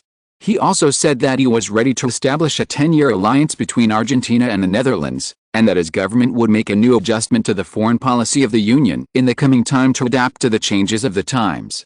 As Lincoln's statement spread across the Atlantic, all countries suddenly showed a solemn look. It's going to change. A Union government that no longer implements the Monroe Doctrine, who knows how much potential it will release and how much impact it will have on Europe and America. Buenos Aires, Argentina. President Mitre has been very excited since he learned of Lincoln's statement. Sarmiento was right. With an equal alliance with the Netherlands, Argentina finally didn't have to worry about the pressure from Brazil, and Argentina also had many benefits. So he ordered someone to express his acceptance of Lincoln's proposal for the tripartite covenant, and also expressed his intention to apply to join the International Court of Justice in The Hague. The International Court of Justice in The Hague, which was led by the Netherlands this time, thus captured two more cities. Chapter 235, Solutions to Greece's Dilemma. On May 1, 1866, the International Court of Justice in The Hague officially announced the recognition of the United States of America and Argentina as new members of the International Court of Justice. On the same day, a judge from the Netherlands was elected as the first president. So the organization led by the Netherlands was reshaped and operated. William IV in Amsterdam saw that everything seemed to be developing in a direction that was favorable to the Netherlands. The International Women's Organization, the International Red Cross, the International Court of Justice and other future organizations have been gradually established. Which organization should the Netherlands promote next to maximize the interests of the Netherlands and be recognized by all countries faster? William IV fell into deep thought. The difficulty of promoting the International Court of Justice made William IV hesitate. In this era, leaders of various countries are very conservative about their own little piece of land, just like male lions, and they will not allow others to touch it, so this is a dilemma for William IV. Queen Alexandra has been busy recently. Since she became the Director General of the International Women's Organization, she has been constantly in contact with many of the work of this organization, and she is still happy to do so. Some time ago, because of the war in the Balkan Peninsula, many women there became widows and children became orphans. In addition, the successive wars in Tsarist Russia also increased the number of orphans and widows in the country. Therefore, the International Women's League had just been established, and because the class was not so clear, many things were finally fed back to her. She was the one to decide. For example, Princess Alice from the UK communicated with her some time ago that many British women reflected that the Women's League should play an influential role in reducing the war in Europe, promote the peace-loving characteristics of women in various countries, and reflect the views against war to various countries. This made Queen Alexandra seem to have found a confidant, and the two of them turned from rivals to besties. This made William IV a little surprised when he knew about it, and he could only sigh that women are really easy to change. After seeing William IV's distress, Alexandra hurriedly asked the reason. The two of them sometimes communicated with each other about their work recently, and there was no restriction that women should not interfere in politics. Therefore, when William IV said it without reservation, Alexandra immediately began to think quickly. Seeing a warm current flowing in William IV's heart, suddenly, he thought of a question, that is, why not use the current three major organizations to endorse the Netherlands? Alexandra raised her head, her face full of joy. William IV suppressed the idea that had just come up. He asked, "What did you think of?" Alexandra smiled, showing the temperament of a European female aristocrat, which made William IV very excited. She said, "William, Since everyone is wary of these organizations led by the Netherlands, why do we have to promote this kind of organization involving the rights of various countries right away?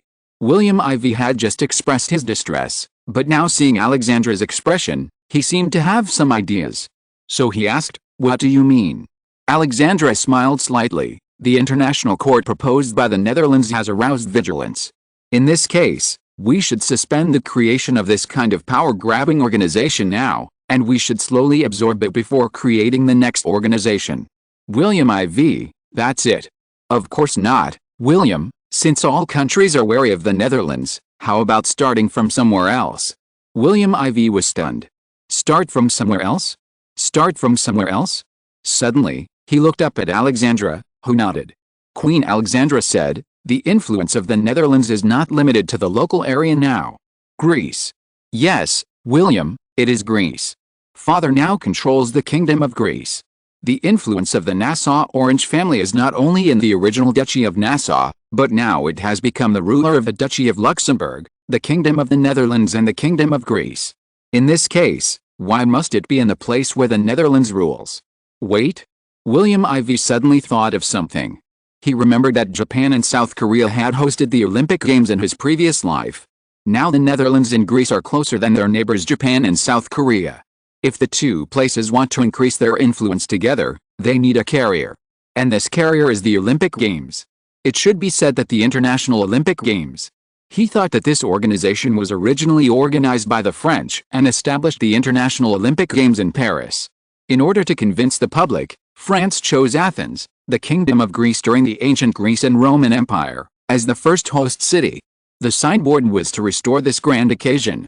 Since he wanted to promote the major organizations, if the French approach was brought out in advance, it would benefit the Netherlands a lot, and it was also very important for the current situation in Greece. Although it took 2 years for his father William II to become a naturalized citizen, he quickly gained a foothold by relying on his means as the King of the Netherlands for more than 10 years, but he still faced the inner resistance of a small number of Greek foreign rulers. At the same time, the Ottoman Turks also intervened in Greece's internal affairs, and Italy was also eyeing it. These would be a huge threat to the rule of his father William II. Therefore, if the Olympic Games, a feast representing peace, appeared in the sky above Athens at this time, and Greece firmly grasped this peaceful country and gained recognition in European countries, then for the countries around Greece, it would be a huge force, and invisibly solve the difficulties currently encountered by his father. William IV thought about this and felt refreshed. Seeing Alexandra looking at him with concern, he couldn't help but hug her and kiss her. "Thank you, Alexandra. You are a lucky goddess." So he said his idea, and Alexandra was stunned after hearing it. Is there such an operation? William IV has a strong execution ability, so he passed this idea to William II in Athens in a safe way the next day, and the response he got was naturally very much in favor. However, the surrounding Italian Emmanuel II, Sultan Abdulaziz I of the Ottoman Empire, Franz Joseph I of the Austro-Hungarian Empire, and Queen Victoria of the United Kingdom did not know that Greece was about to usher in a feast of peace. Countries are still arguing for territory. Since Joseph I was defeated by the Russian Empire in the eastern part of the Balkan Peninsula, he had to prevent Prussia from destroying the country from two sides. In the end, he could only make concessions and negotiate peace with Prussia and Russia. He naturally caused a lot of dissatisfaction among the Austrians in the country. If he had not been strong all the time, he might have been overthrown long ago, so he had to regain his lost face as soon as possible. In the end, he turned his attention to Ethiopia, where the Austro-Hungarian army was pressing on the border. He secretly transported the 20,000 troops that had just been freed up from the Nigerian colony after ceding half of it to Tsarist Russia to the port of Djibouti. As a result, the Austrian army, which had been quiet because of the Balkan War, launched an attack on Ethiopia again. This news was passed back to the Netherlands, which made William IV speechless. It seems that some people really can't sit still, and really regard failure as the mother of success. Chapter 236, Leopold II was sidelined. 1866, Belgian King Leopold II was invited by his cousin, Queen Victoria of the United Kingdom, to cross the English Channel and visit the United Kingdom. During the visit, he gave speeches in the British House of Commons and the House of Lords. In these two speeches, he said that Belgium was still the familiar ally of the United Kingdom. Unlike his high-spirited and confident performance in the Parliament, he smiled bitterly when he was pulled into the royal meeting room by Queen Victoria in Buckingham Palace. Especially when asked why Belgium followed the footsteps of the Netherlands and joined organizations that were obviously dominated by the Netherlands. Your Majesty, I don't want to, but the situation in Belgium is very strange now. The royal family is now somewhat marginalized. You know, there, except for Brussels, other places are either oriented to France or to the Netherlands. The centripetal force of Belgium has now reached an extremely low level, so this time we, Belgium, are also forced to join these organizations dominated by the Netherlands. He said bitterly, with a look of annoyance on his face. Queen Victoria was silent. The Leopold family took root in Belgium and became Britain's eyes and ears on the European continent. This was one of the biggest moves Britain made on the European continent in the past few decades. It was originally developing in this direction in the past few years, but now with a gradual division of Belgium, it has become a nominal existence. The most important thing is that Leopold II is now almost sidelined and cannot issue orders to Brussels. What is the difference between this and a mascot? So, she reluctantly asked some people in the Belgian government how they operated. Leopold II could only tell her everything about what was happening in Belgium. Amsterdam, the Netherlands. When Leopold II was being interrogated by Queen Victoria at Buckingham Palace in London, William IV, the biggest promoter of his dilemma in Belgium, was talking about Jules Darnetant, the Belgian Prime Minister who sidelined him, and Joseph Beit, the Speaker of the Belgian House of Commons. Many people think that the best way to win the loyalty of others is to do favors to them, but the fact is just the opposite. The best way is to let others do favors to you. Opposite William IV sat Prime Minister Thorbecke, who is listening silently. For this point, we have to thank Machiavelli in Rome in the 16th century. It was he who discovered some basic aspects of human nature. He noticed that when a city was besieged for many months, when people experienced great hardships and difficulties within the city walls, when they experienced fear and hunger for their king, their loyalty to the king did not decrease, but increased further. From then on, they even felt that their bond with the king was closer. Thorbecke asked curiously, why? Because these people have sacrificed their homes and properties to protect him. They now look up to him and think that they have some obligation to him. This is human nature. He will feel the same happiness whether he asks others to assume obligations or fulfills his own obligations. William IV said wisely, giving favors, just like receiving favors, makes people feel a sense of obligation. This is human nature. Prime Minister Thorbecke agreed when he heard this. The Prime Minister said worriedly, His Majesty Leopold II has become more and more concerned about the two of them recently. That's right. The Prime Minister and Speaker of the House of Commons of Belgium are both pro-Dutch. It would be strange if we are not worried. The purpose of London's invitation is unclear. It may have an impact on Amsterdam and even have a huge impact on stirring up the political situation in Belgium. We have to be on guard. William IV smiled first, shook his head, and said confidently, My Prime Minister, haven't Danedang and Beit been preparing recently? Seeing Thorbecke looking confused. They have actually already started warming up for the Belgian election next year. Recently, they have made thousands of people feel that they are investing more in their success. Ignoring Thorbecke's surprise, William IV continued, Recently, Danedang and Beit have been traveling between provinces, stopping at one supporter's home after another. They have woven a strong bond of loyalty among their supporters. Every time they go to a city, they are not tourists, but guests at people's homes, eating their snacks or dinners. William IV sighed and said, Danedang and Beit's methods of mixing in the political arena have reached perfection. There may not be many people in the Dutch political arena who can match them. Seeing Thorbecke continue to listen, William IV asked back, How can you vote against someone who has slept on your sofa in the general election? Thorbecke was stunned after hearing this. Yes, between a candidate who has rested in your home and a person who has been issuing orders in the office of the government building for years, which one would you choose? Naturally, the former. At this moment, he agreed with what William IV had just said. Danedang and Beit have become giants in the Belgian political arena. Thinking of this, Thorbecke said worriedly, Your Majesty, will this backfire on us? He was worried that these two people would become too powerful and even have a different mind towards the Netherlands, which would be bad for the Netherlands. William IV paused, his eyes seemed to point to Brussels, and he said casually, Don't worry, everything is under my control. Thorbecke was relieved when he saw this. Your Majesty, I don't understand why you are so fond of Argentina." After holding it in for a long time, he finally asked. This time he hurried to Argentina, and many people thought he went there with a plan, but only he knew that it was also a plan that William IV had decided halfway. As for the specific gist of the plan, he was not familiar with the overall plan, so he couldn't help asking. William IV would naturally not hide it, so he said everything. Argentina must hold this line. It is very important to the future development of the Netherlands, especially the Far East. Thorbecke thought that the Netherlands had been developing around the Far East recently. He once again felt William IV's firm will to develop the Far East, and thought to himself, "It seems that your Majesty really wants to take the Far East as the core." On May 5, 1866, Pedro II of the Brazilian Empire met with Prime Minister Olivier of the French Empire in Rio de Janeiro. During the meeting, Prime Minister Olivier asked Brazil not to attack the Paraguayan army. But Pedro II was very dissatisfied. Instead, he asked the French Empire not to assist Paraguay and forced the French Empire to cut off from Paraguay. But Olivier directly opposed it and asked Brazil to make concessions to Paraguay on the Uruguay issue.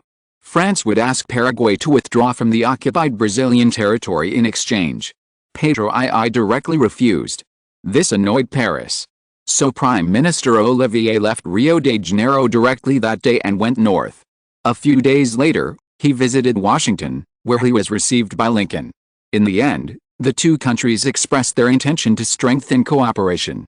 The French Empire said that it would send a team to the Federal Republic to coordinate the two countries in South America and help solve the problems between the two countries. At the same time, it stated that France would no longer participate in the fight between the Federal Republic and the Confederacy. In Washington, Olivier received a promise from the Lincoln government that it would not stand on the side of Brazil. Now, Portugal could not sit still. If you're listening to this novel on a channel other than Fanfic World, it means they downloaded and uploaded it without effort.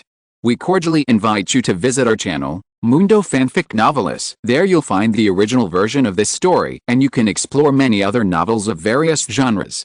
We're waiting for you to immerse yourself in a world of incredible novels. Chapter 237, the most dazzling country in the first half of 1866. King Louis I of Portugal sent Prime Minister Barreto to visit Rio de Janeiro shortly after French Prime Minister Olivier left. "We firmly support our ally Brazil. Portugal and Brazil have the same position. We ask France to change its mind and not support Paraguay, the barbaric country that invaded Brazil. In order to help Brazil, Portugal will provide Brazil with 10,000 guns and matching ammunition in the next half-month. We also reiterate that Portugal firmly supports Brazil." But just as the Portuguese Prime Minister finished his visit, on May 8, Vice President Andrew Johnson of the United States of America visited Argentina on behalf of Lincoln. Johnson said that the United States of America and Argentina have the same interests and hope for peace in South America. Vice President Johnson said that the Lincoln government did not want Paraguay and Brazil to continue to fight. For this reason, it will work with the Netherlands to coordinate with various countries, and the place of mediation is in The Hague. Argentine President Mitre also called on the countries involved to agree to coordinate in The Hague. When the news came out, the faces of the dignitaries of major countries changed. The Hague? William IV is becoming more and more daring. Queen Victoria was stunned for a moment, then said to Viscount Palmerston, "This game of chess is becoming more and more interesting." Viscount Palmerston nodded in agreement. "I just don't know how Napoleon I will respond." Bismarck in Berlin was even more enlightened. He said to King William I of Prussia, "William IV's move is weak and powerless, but oppressive." If the Netherlands directly asked France to participate and became the defendant or plaintiff in the Dutch Hague Court, it would be impossible. However, now they are using several South American countries as an excuse to dig a hole to trap the powerful countries behind them. Moreover, these countries can also listen to the trial as they are not the first plaintiff or defendant. This reserves space for each country, allowing the rulers of each country to explain to their country, and also allows each country to slowly and subconsciously accept the status of the Netherlands as a neutral mediator. He sighed and said admiringly, "From now on, there will be one more place to judge the disputes among countries in the world. The mediation of various countries will become the focus of the Netherlands and exert influence on various countries." Before Crown Prince Frederick spoke, the 17-year-old grandson William, later William II in World War I, asked like a little adult, "Mr. Prime Minister Bismarck, Will this have any impact on Prussia? William I looked at his only grandson with a doting look, and then looked at the sad face of Crown Prince Frederick. Why does he feel that his grandson is more pleasing to the eye than his son? Is this the reason for the close relationship between generations? Bismarck smiled at Prince William and said, "The Netherlands has become the main venue for mediation among countries. So, Your Excellency the Crown Prince and Prince, if one day you want to expand your territory in the surrounding areas, which direction will you prioritize? France is too powerful. Prussia will both suffer losses if it fights with France. If it fights with Sweden in the north, let alone whether it can win, the number of warships that need to be dispatched at sea is countless, not to mention that it is freezing cold over there. It has a strategic position for Prussia, but it is not rich in resources, so there will not be much benefit from fighting. The Austro-Hungarian Empire in the east is now like a frightened bird. As long as Prussia moves casually, His Majesty Joseph I will go all out to resist Prussia. What's more, if Prussia takes the opportunity to annex Austria-Hungary, the Russian Empire next to it will not let us succeed easily. We may face the scene of Tsarist Russia and Austria-Hungary jointly attacking Prussia. After all, the Netherlands is the best breakthrough point for Prussia." After William the Crown Prince finished speaking, he looked at William I, but the old man did not nod to him, but just smiled without comment. His father, Crown Prince Frederick, smiled bitterly and said to Bismarck, "The Netherlands is a soft persimmon, but it is a bit naughty." Seeing that his son, William the Crown Prince, was puzzled, Crown Prince Frederick explained, "Think about it, when Prussia and France were in The Hague and waiting for trial, suddenly the British warships at sea fired at the Hague court not far away. What do you think the mentality of France and Prussia was at this time?" William the Crown Prince followed up and said, "Britain is so disrespectful, France and Prussia will naturally stand with the Netherlands." Prime Minister Bismarck said, "Although not far, it is almost the same. The Netherlands is tying all countries to its chariot and making all countries recognize that its status is inviolable. At present, the members of the Hague Court, in addition to the Netherlands, are Greece, Luxembourg, Sweden, Denmark, Belgium and other pro-Dutch countries. Now Portugal, Italy, Spain, the Commonwealth of North America, Argentina, a total of 11 countries have joined. If these countries can agree on some issues, it will be a powerful force for all countries. Even France and Britain will feel pressured. Therefore, the Netherlands is adding pressure on itself, making the major powers more cautious and not to act rashly against the Netherlands." William I also said with admiration at this time, "The young are formidable." His father William III is not good, but this William IV is extraordinary. It seems that the world will still rely on young people in the future. After that, ignoring the embarrassment of Crown Prince Frederick, he said to William's grandson, "Little William, don't lose to this William IV in the future."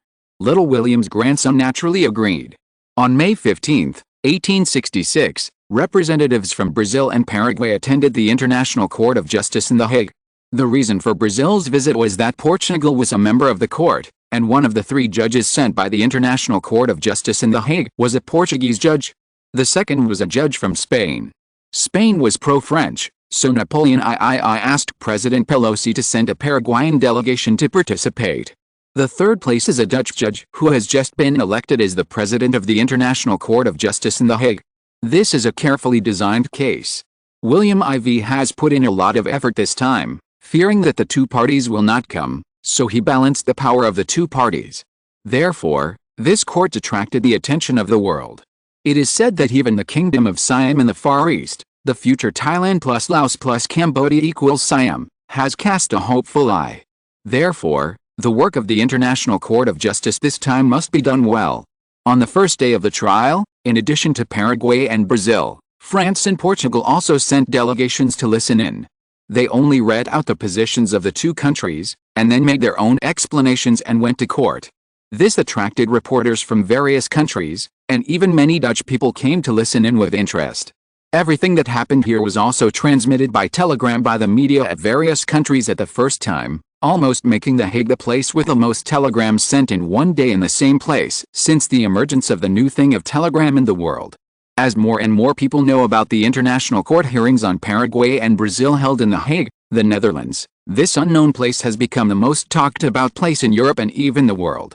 The Netherlands has become a place of justice and strictness, and a holy place for peace negotiations in the hearts of people all over the world. Being able to judge conflicts between countries is much more noble than lawsuits in life.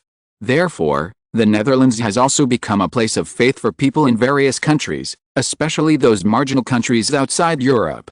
It seems that it has gradually become a small city of faith after the famous peaks of faith such as the Vatican in Rome and Constantinople. Although faith is incomparable, it is better than nothing. According to statistics, there are hundreds of foreign newspaper reporters and assistants in the Netherlands at this time. At this time, any wind blowing east in the Netherlands will spread throughout Europe and even the world in the first time.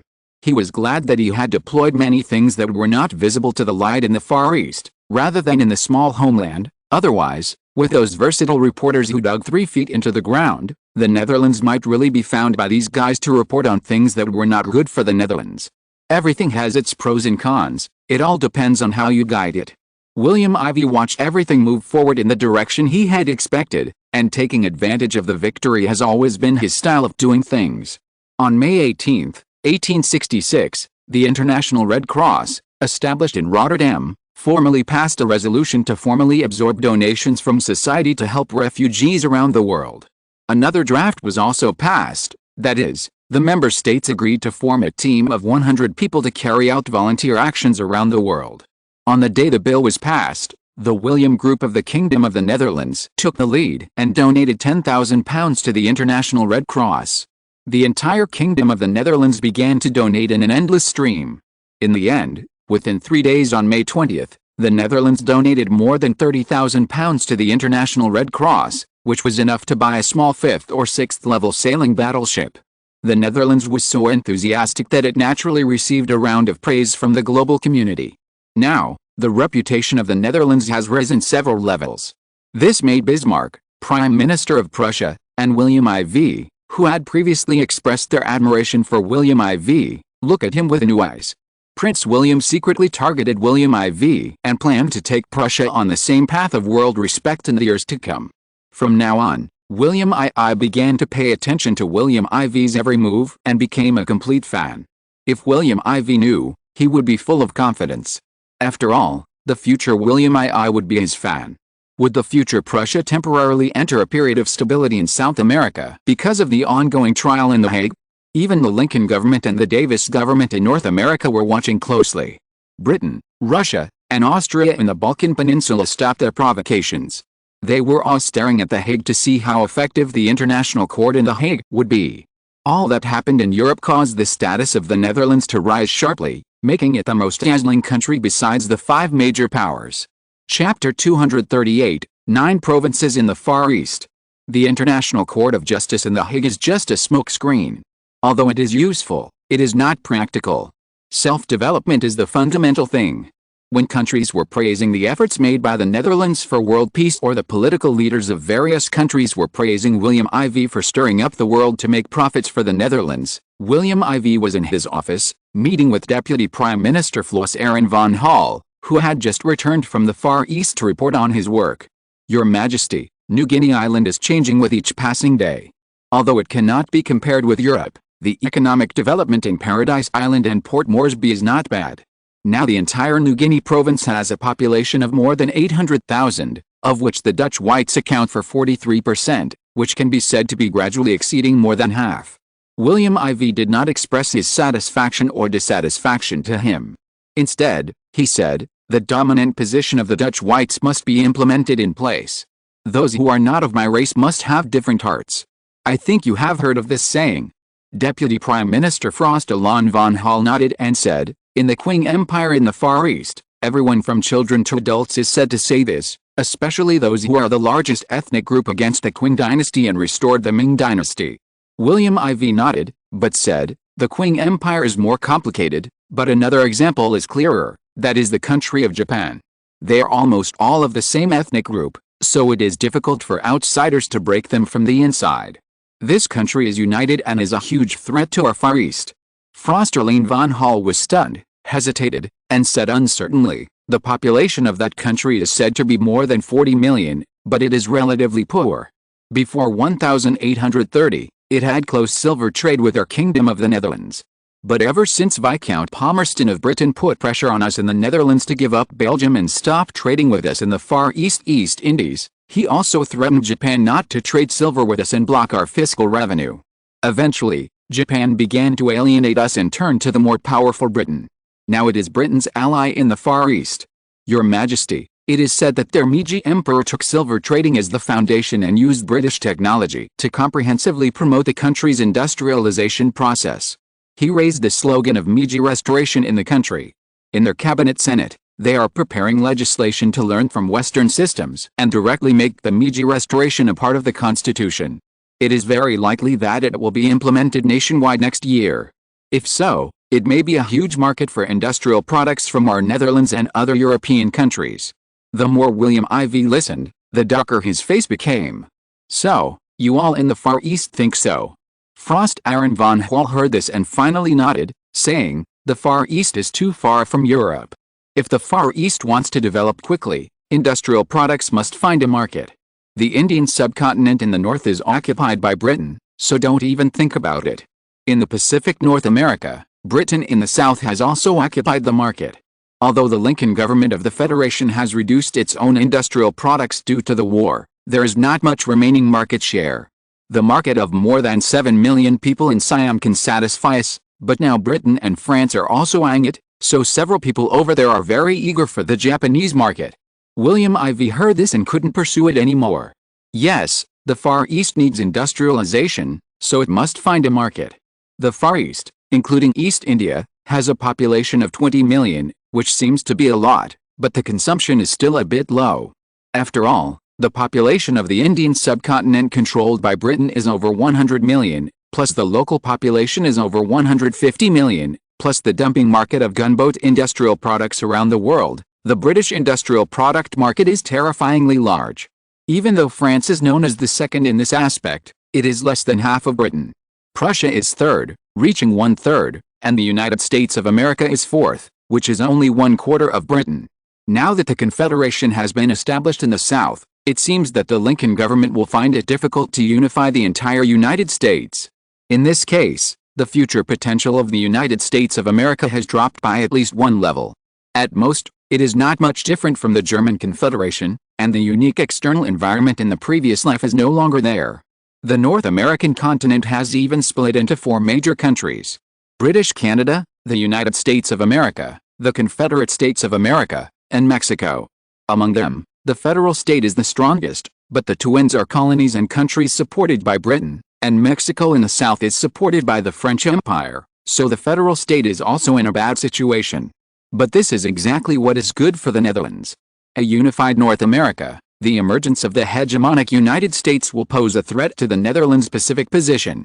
Now the federal state is almost allied with the Netherlands, and the Netherlands is allied with Argentina in the south.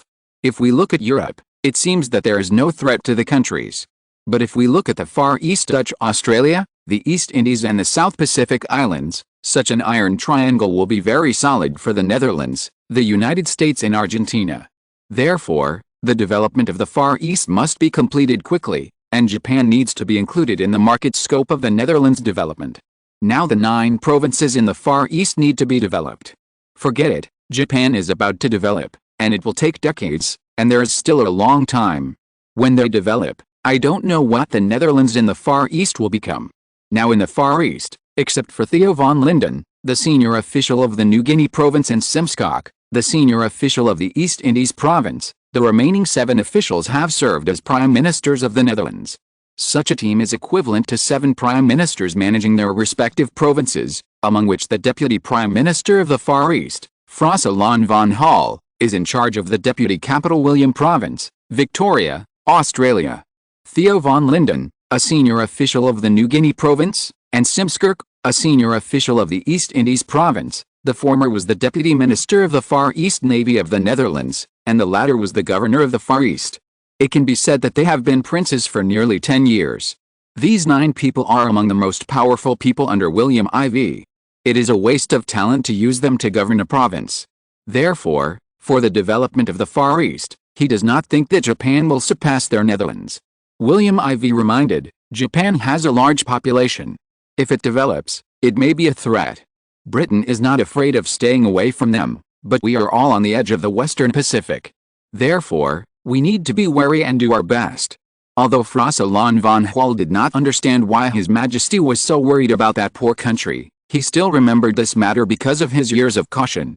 He was going to return to the Far East and convene a small cabinet meeting of the 9 senior officials of the Far East in Melbourne to publicize the will of His Majesty William IV.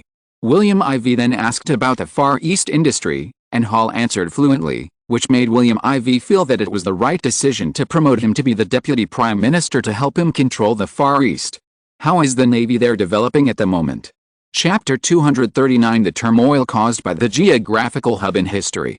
1866, French Emperor Napoleon III and Portuguese Emperor Louis I accepted William IV's invitation to meet in The Hague. In the mediation of the Netherlands, both rulers remained steadfast in their respective positions and made no progress. This made the dispute between Paraguay and Brazil caused by Uruguay in the Hague International Court of Justice the next day once again attract the attention of the world, and at the same time, doubts were expressed about the mediation mechanism of the Hague Court. The wars in the Balkan Peninsula and North America began to continue.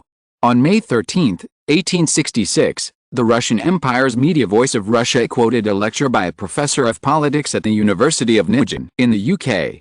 After the report came out, it caused an uproar in the world.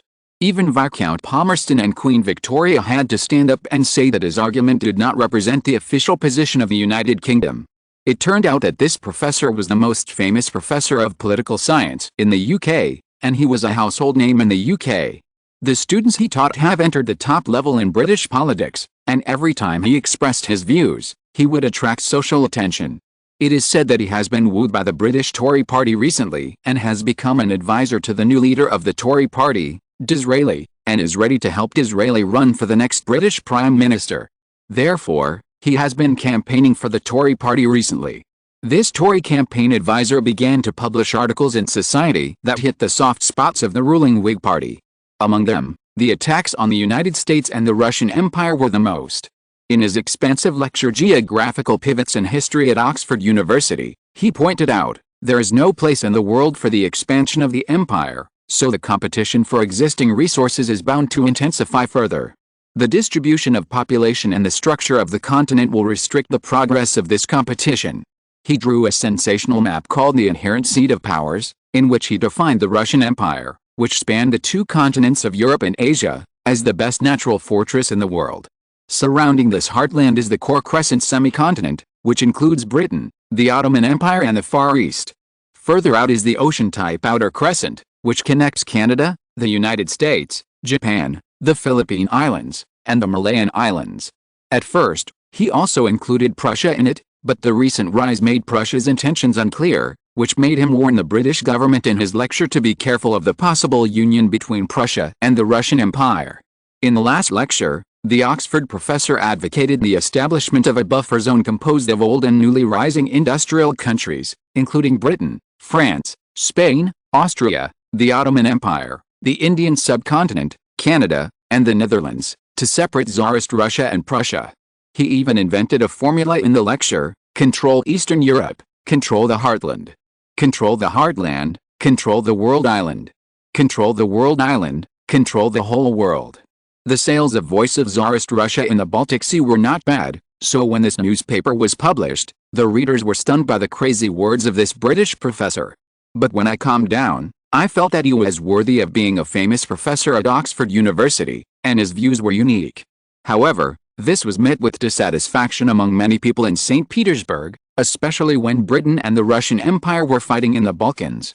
Berlin, which suddenly received an unwarranted disaster, summoned the British embassy in Berlin for this. Bismarck even issued a statement condemning Britain for provoking and alienating the friendly relations between Prussia and other countries.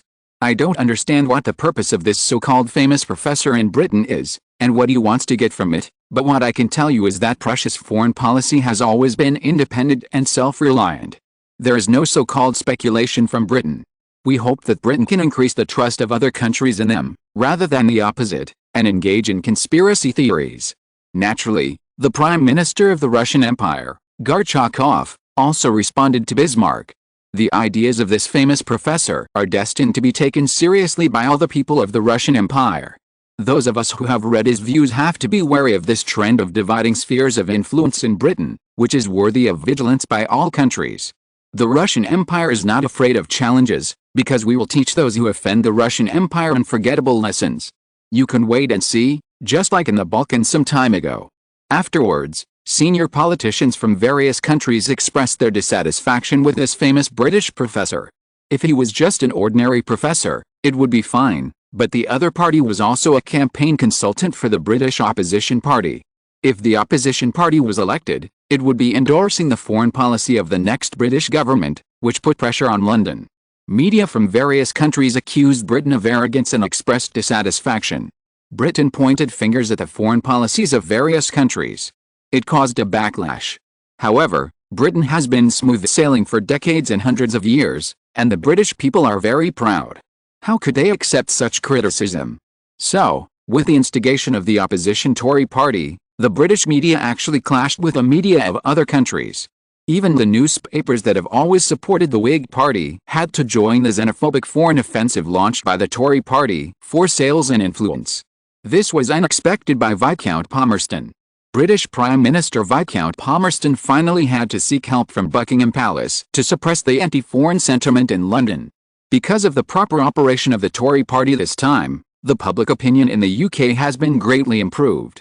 The latest poll shows that the original candidate for the next Whig Prime Minister, the current Chancellor of the Exchequer, Clayton, was 10 percentage points higher than the leader of the opposition Tory party, Disraeli, but now he has surpassed him. Disraeli's support rate is currently 45%, and Clayton's support rate is 38%, 10 Downing Street. Opposite Viscount Palmerston, the Chancellor of the Exchequer, Claxton, said dissatisfiedly, "This time the Tories have gained a lot from manipulating nationalism. The media and governments of various countries have become their helpers, but we have become scapegoats." Foreign Minister Russell said with a wry smile, "The Tories use nationalism as a double-edged sword, which can stab opponents but also hurt themselves. After they come to power, this wave of public opinion will easily backfire on themselves." Russell just looked at Viscount Palmerston, but found that Viscount Palmerston's face was blue, sweating wildly, and his body was shaky. He quickly supported him. Viscount Claxton was also startled and ran over to help the other side. On May 20, 1866, British Prime Minister Viscount Palmerston died of illness at the age of 82. The ruling Whig Party lost a great British man, and everyone was curious about how the Whig Party would govern next. Europe was suddenly quiet. But the big countries in the Far East cheered when they heard the news, celebrating that the man who launched the war of aggression against them had finally entered the Avicii hell. But the European countries had complicated thoughts. He served as British Foreign Secretary 3 times from 1830 to 1851, and as Home Secretary from 1852 to 1855. He was elected British Prime Minister twice from 1856 to 1866. He was very famous in Britain and a real big shot in European politics. He was second only to the late Austrian Prime Minister Metternich in the European diplomatic community, but his status in the world exceeded the latter. However, he was also a Eurosceptic. He regarded the Russian Empire as Britain's main enemy in Central Asia and the Far East. In order to compete with the Russian Empire for hegemony in Europe, he advocated maintaining the integrity of the Ottoman Empire. In 1853, he deliberately provoked the Crimean War and used France and the Ottoman Empire to weaken the Russian Empire. He also regarded France as the main competitor in Greece, Egypt, the Iberian Peninsula and the Mediterranean. Therefore, in 1860, he pushed Britain to strongly support the growth of the Kingdom of Sardinia and unify the Apennine Peninsula to establish the Kingdom of Italy in order to deal with the French Empire. During the Austro-Prussian War against Denmark, many people thought that he was against Prussia, but that was wrong. Instead, he strongly supported Prussia, hoping that Prussia would grow into a powerful rival of France and Tsarist Russia to maintain the balance of power in Europe. In the Far East, in 1840, he separated Belgium from the Netherlands and launched the Asian War to invade the Far East, helping the Qing dynasty suppress the Taiping Heavenly Kingdom Revolution and brutally suppressing the Indian national uprising in the Indian subcontinent. He intervened in the American Civil War and supported the slave owners in the South. Originally, he did not dare to send troops to intervene for a long time because of opposition from British workers. Although he was finally authorized, his defeat in North America damaged his prestige. Coupled with a defeat in South Africa, He was positioned by the British as an above-average prime minister in British history. But this is just Britain. Viscount Palmerston's position as the successor Prime Minister of the United Kingdom was originally supposed to be inherited by Russell, the second leader of the Whig Party, but Russell had the idea of retiring after the death of Viscount Palmerston. Unexpectedly, he stated within the Whig Party that he would not take over the position. In the end, the Prime Minister's throne, which was less than 7 months away, fell on the head of the third leader, the Chancellor of the Exchequer, Claxton. Viscount Palmerston, a strong man who had dominated the political arena of European countries for more than 30 years, passed away, and the British Prime Minister changed. So the European political arena, which was originally stagnant, became a living water again. First, the negotiations between Paraguay and Brazil in The Hague were stopped by Napoleon III, and the French Empire began to continuously transport arms to Paraguay. Anyone with a discerning eye knew that this was preparing to suppress Brazil with hard power. Seeing this, Portugal naturally did not dare to show weakness. It could not compare with it, but it still had allies. Portugal naturally began to launch intensive diplomatic visits. Italy and Britain were the focus of Portugal's offensive. However, Britain seemed to be hesitant about Portugal's request to confront France, which made Louis I dissatisfied. It was this hesitation that made Napoleon I think that he had seen through Britain and did not want to get involved, so Napoleon I actually dispatched 10,000 soldiers to land in Maldonado in southern Uruguay, under the name of the White Party supported by Paraguay, which was also the government recognized by France. France supported the party as the executor of the legitimate government of Uruguay. Pedro I was naturally unwilling, and the soldiers on the front line were even more dissatisfied with France's show of force, so the situation was almost on the verge of breaking out. President Lopez of Paraguay once again made border demands to Argentina, and this time President Mitre unexpectedly agreed. This made the situation even more confusing. Argentina, what is your idea this time? Chapter 240 We are all Germans. Argentina naturally had its own plans, but it was not something that could be told to outsiders. On May 20, 1866, King William I of the Netherlands and Chief of General Staff Mark Rutte invited King William I of Prussia and Chief of General Staff Moltke to pay a friendly visit to Amsterdam. King William I and his general accepted the invitation and officially visited Amsterdam on the 23rd. After a grand banquet in Amsterdam, King William IV invited King William I and General Moltke to have a 2+2 dialogue. Moltke first said, "Permanent peace is just a dream, not even a beautiful dream. War partially reflects the will of God. Without war, the world will stagnate and indulge in pragmatism.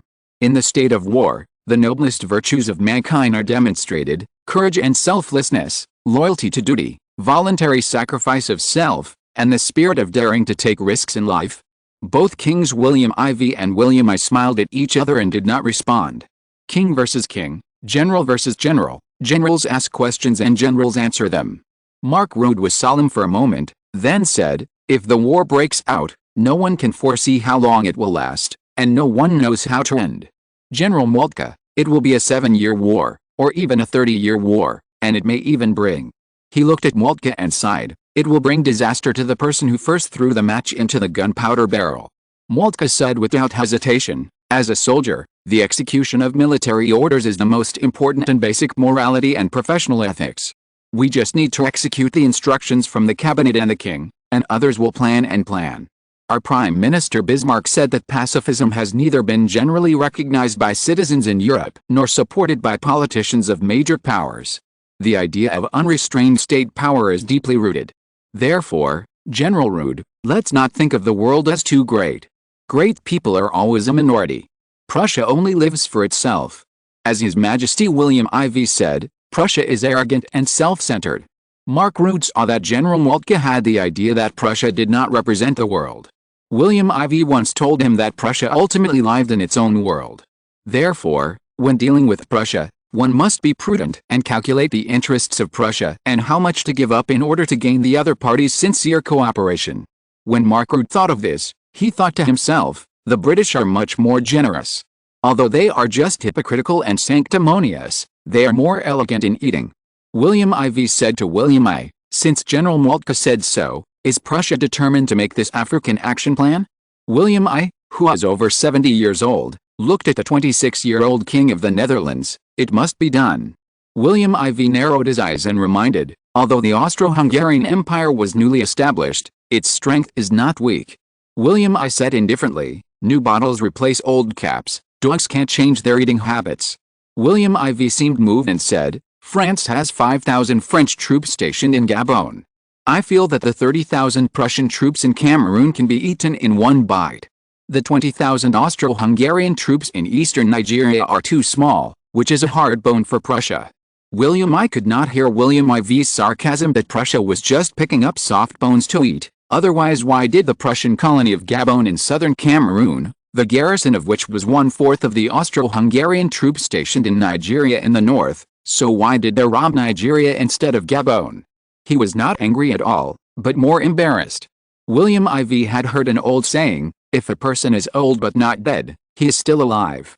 It is not an exaggeration to apply it to William I. William I said, the friendly neighbor relationship with the Netherlands makes us Prussians not want to be with the Netherlands in Africa, so Gabon is also good. William IV asked in confusion, why? Mark and Rudd were also attracted. William I, because we only want to expand to our less friendly neighbors. As you all know, the Netherlands and Prussia have always had a close relationship, Your Majesty. William IV, right? Is the relationship between Prussia and the Netherlands really close enough? How should William IV answer? It's hard to say. William I just said that Prussia implemented an expansionist policy towards unfriendly neighbors. Doesn't this agree with Prussia's claim that it can oppress the Netherlands? If all the two countries are friendly, does it mean that the Netherlands must do more cooperative actions with Prussia? For example, in the confrontation between Prussia and France, it should stand on the side of Prussia? These are all things that William IV needs to calculate. He knew that after the Danish-Prussian War and the Austro-Prussian War, Prussian Prime Minister Bismarck and William I began to prepare for the Franco-Prussian War. In the previous life, this war was prepared for 4 years, and it did not start until 1870. It was fought for nearly a year. In the end, Prussia fought to Paris. In 1871, at the Palace of Versailles, William I officially announced the establishment of the German Empire and entered the era of the Troika ruling Europe, which remained unchanged until 150 years later. Since the Netherlands is familiar with this time point and the occurrence of the event, it will naturally not let go of the possible risks and benefits that can be obtained. Of course, buying an insurance policy is also the most important thing. After the warm-up, William IV knew it was time to get down to business. I also think that Prussia has too few interests in the Nigerian Gulf. Therefore, we in the Netherlands support Prussia's action this time. William I said with a fake smile, how can the Netherlands support France? Mark Rudd looked at William IV nervously. It was obvious that there was coercion in William I's words, and this feeling was really unpleasant. However, seeing Moltke's indifferent look on the opposite side, Mark Rudd couldn't lose face for His Majesty, so he pretended to be confident.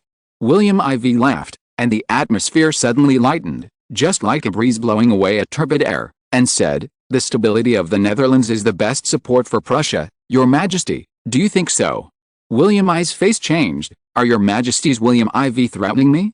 William IV, how dare I? I just don't think that Belgium's pro-British policy will fall on the Netherlands for no reason. Of course, if Napoleon III hadn't been too ambitious about land, and we Dutch or Germanic people like Prussia, otherwise, I actually prefer to cooperate with France. Moltke's face suddenly changed, and William I's face also changed slightly. Then he looked up at William IV, and William IV also looked at him, and the two stared at each other for a long time. Just when the two chiefs of staff, Mark Rudd and Moltke, were worried, William I and William IV laughed. William I exclaimed, the Netherlands is worthy of being a people of the same language and race as Prussia, and worthy of being the great Germanic people. Chapter 241 Unification of Germany? William IV secretly said, compared with the French and the Slavs, as expected, the future German emperor in front of him still values the German blood the most. It is precisely because of this that he wants to unify the entire Germanic people. The German blood is spread throughout northern Europe to the south to Britain, the Netherlands, the whole of Germany, and Poland. If you can unify and concentrate your strength, you will naturally dominate Europe and the world. But it's easier said than done. Thinking of the future confrontation between Germany and Britain, William IV could only shake his head secretly. The internal struggle of the Germans officially stopped after 100 years. Unfortunately, The Slavs had already officially risen as a global power at that time. The areas where the Germans lived in Europe became ruins because of the war. In the end, they could only maintain their global status in the American ethnic group in North America, which was almost like relying on others. William IV's current identity is one of the leaders of the Germanic people, from Nassau. And now the Duchy of Nassau is surrounded by the Kingdom of Prussia ruled by William I in front of him. Therefore, William IV did not want to fall out with William I when Prussia had taken over the place where his ancestors rose to power. So, he just directed the topic to the Germanic people. William I's mind was also spinning rapidly. William IV deliberately mentioned the great Germanic people. Was he going to use the Germanic blood to attract Prussia's favor? Thinking of this, he thought he had guessed William IV's idea. Yes, the ancestral home of the Germanic people is the southern peninsula of Scandinavia, which is now under the control of Sweden. The recent alliance between the Netherlands and Sweden made other Germanic countries embarrassed to attack the Netherlands because they were worried about causing Sweden to intervene. Attacking the Netherlands may be similar to attacking other Germanic countries. William I suddenly thought that the Dutch king in front of him also married the Danish princess, who was also a Germanic country, and the relationship with Denmark was not an alliance, but more like an alliance. If the Kingdom of Hanover had not been taken down earlier, the Netherlands, Hanover, Denmark, and Sweden might have been connected, and it would have been difficult for Prussia to attack at that time. With the help of Britain behind the scenes, Prussia would have no hope of expanding its territory to the Atlantic Ocean. Fortunately, these countries did not form an alliance at that time, which gave Prussia the opportunity to take over Hanover. William IV, the Germanic people are the greatest ethnic group in Europe. Your Majesty William I, you and Queen Victoria now lead the greatest country of our Germanic people, and below you, there are our Netherlands, Sweden and Denmark. Our countries need to unite to face the outside world. William I was shocked and looked at William IV in disbelief. William IV actually talked about his and Bismarck's ideas. Although he hid it quickly, he still exposed his feet. William IV was happy inside that the patriotic education and national justice of his motherland in his previous life were indeed very useful to inspire the selfish monarchs in Europe. He continued, the whole of Central and Northern Europe is the world of our Germanic people, and if they unite, then which country in the world will touch the tiger whiskers of our Germanic people and directly abolish it? William I quickly woke himself up from the world described by William IV. William IV was glaring at him with some anger and some amusement. He was almost pecked in the eye by geese because he was hunting geese all day. Seeing William I wake up, William IV said indifferently, besides, Your Majesty, don't forget. We are different from Austria, France, Italy, Spain, Portugal and other Catholic countries, because we believe in Protestantism. The 30 Years' War is still vivid in our minds. The Netherlands does not want the Germans to suffer such hardships again. William I was shocked again, looking at William IV, and finally, he didn't know what to say.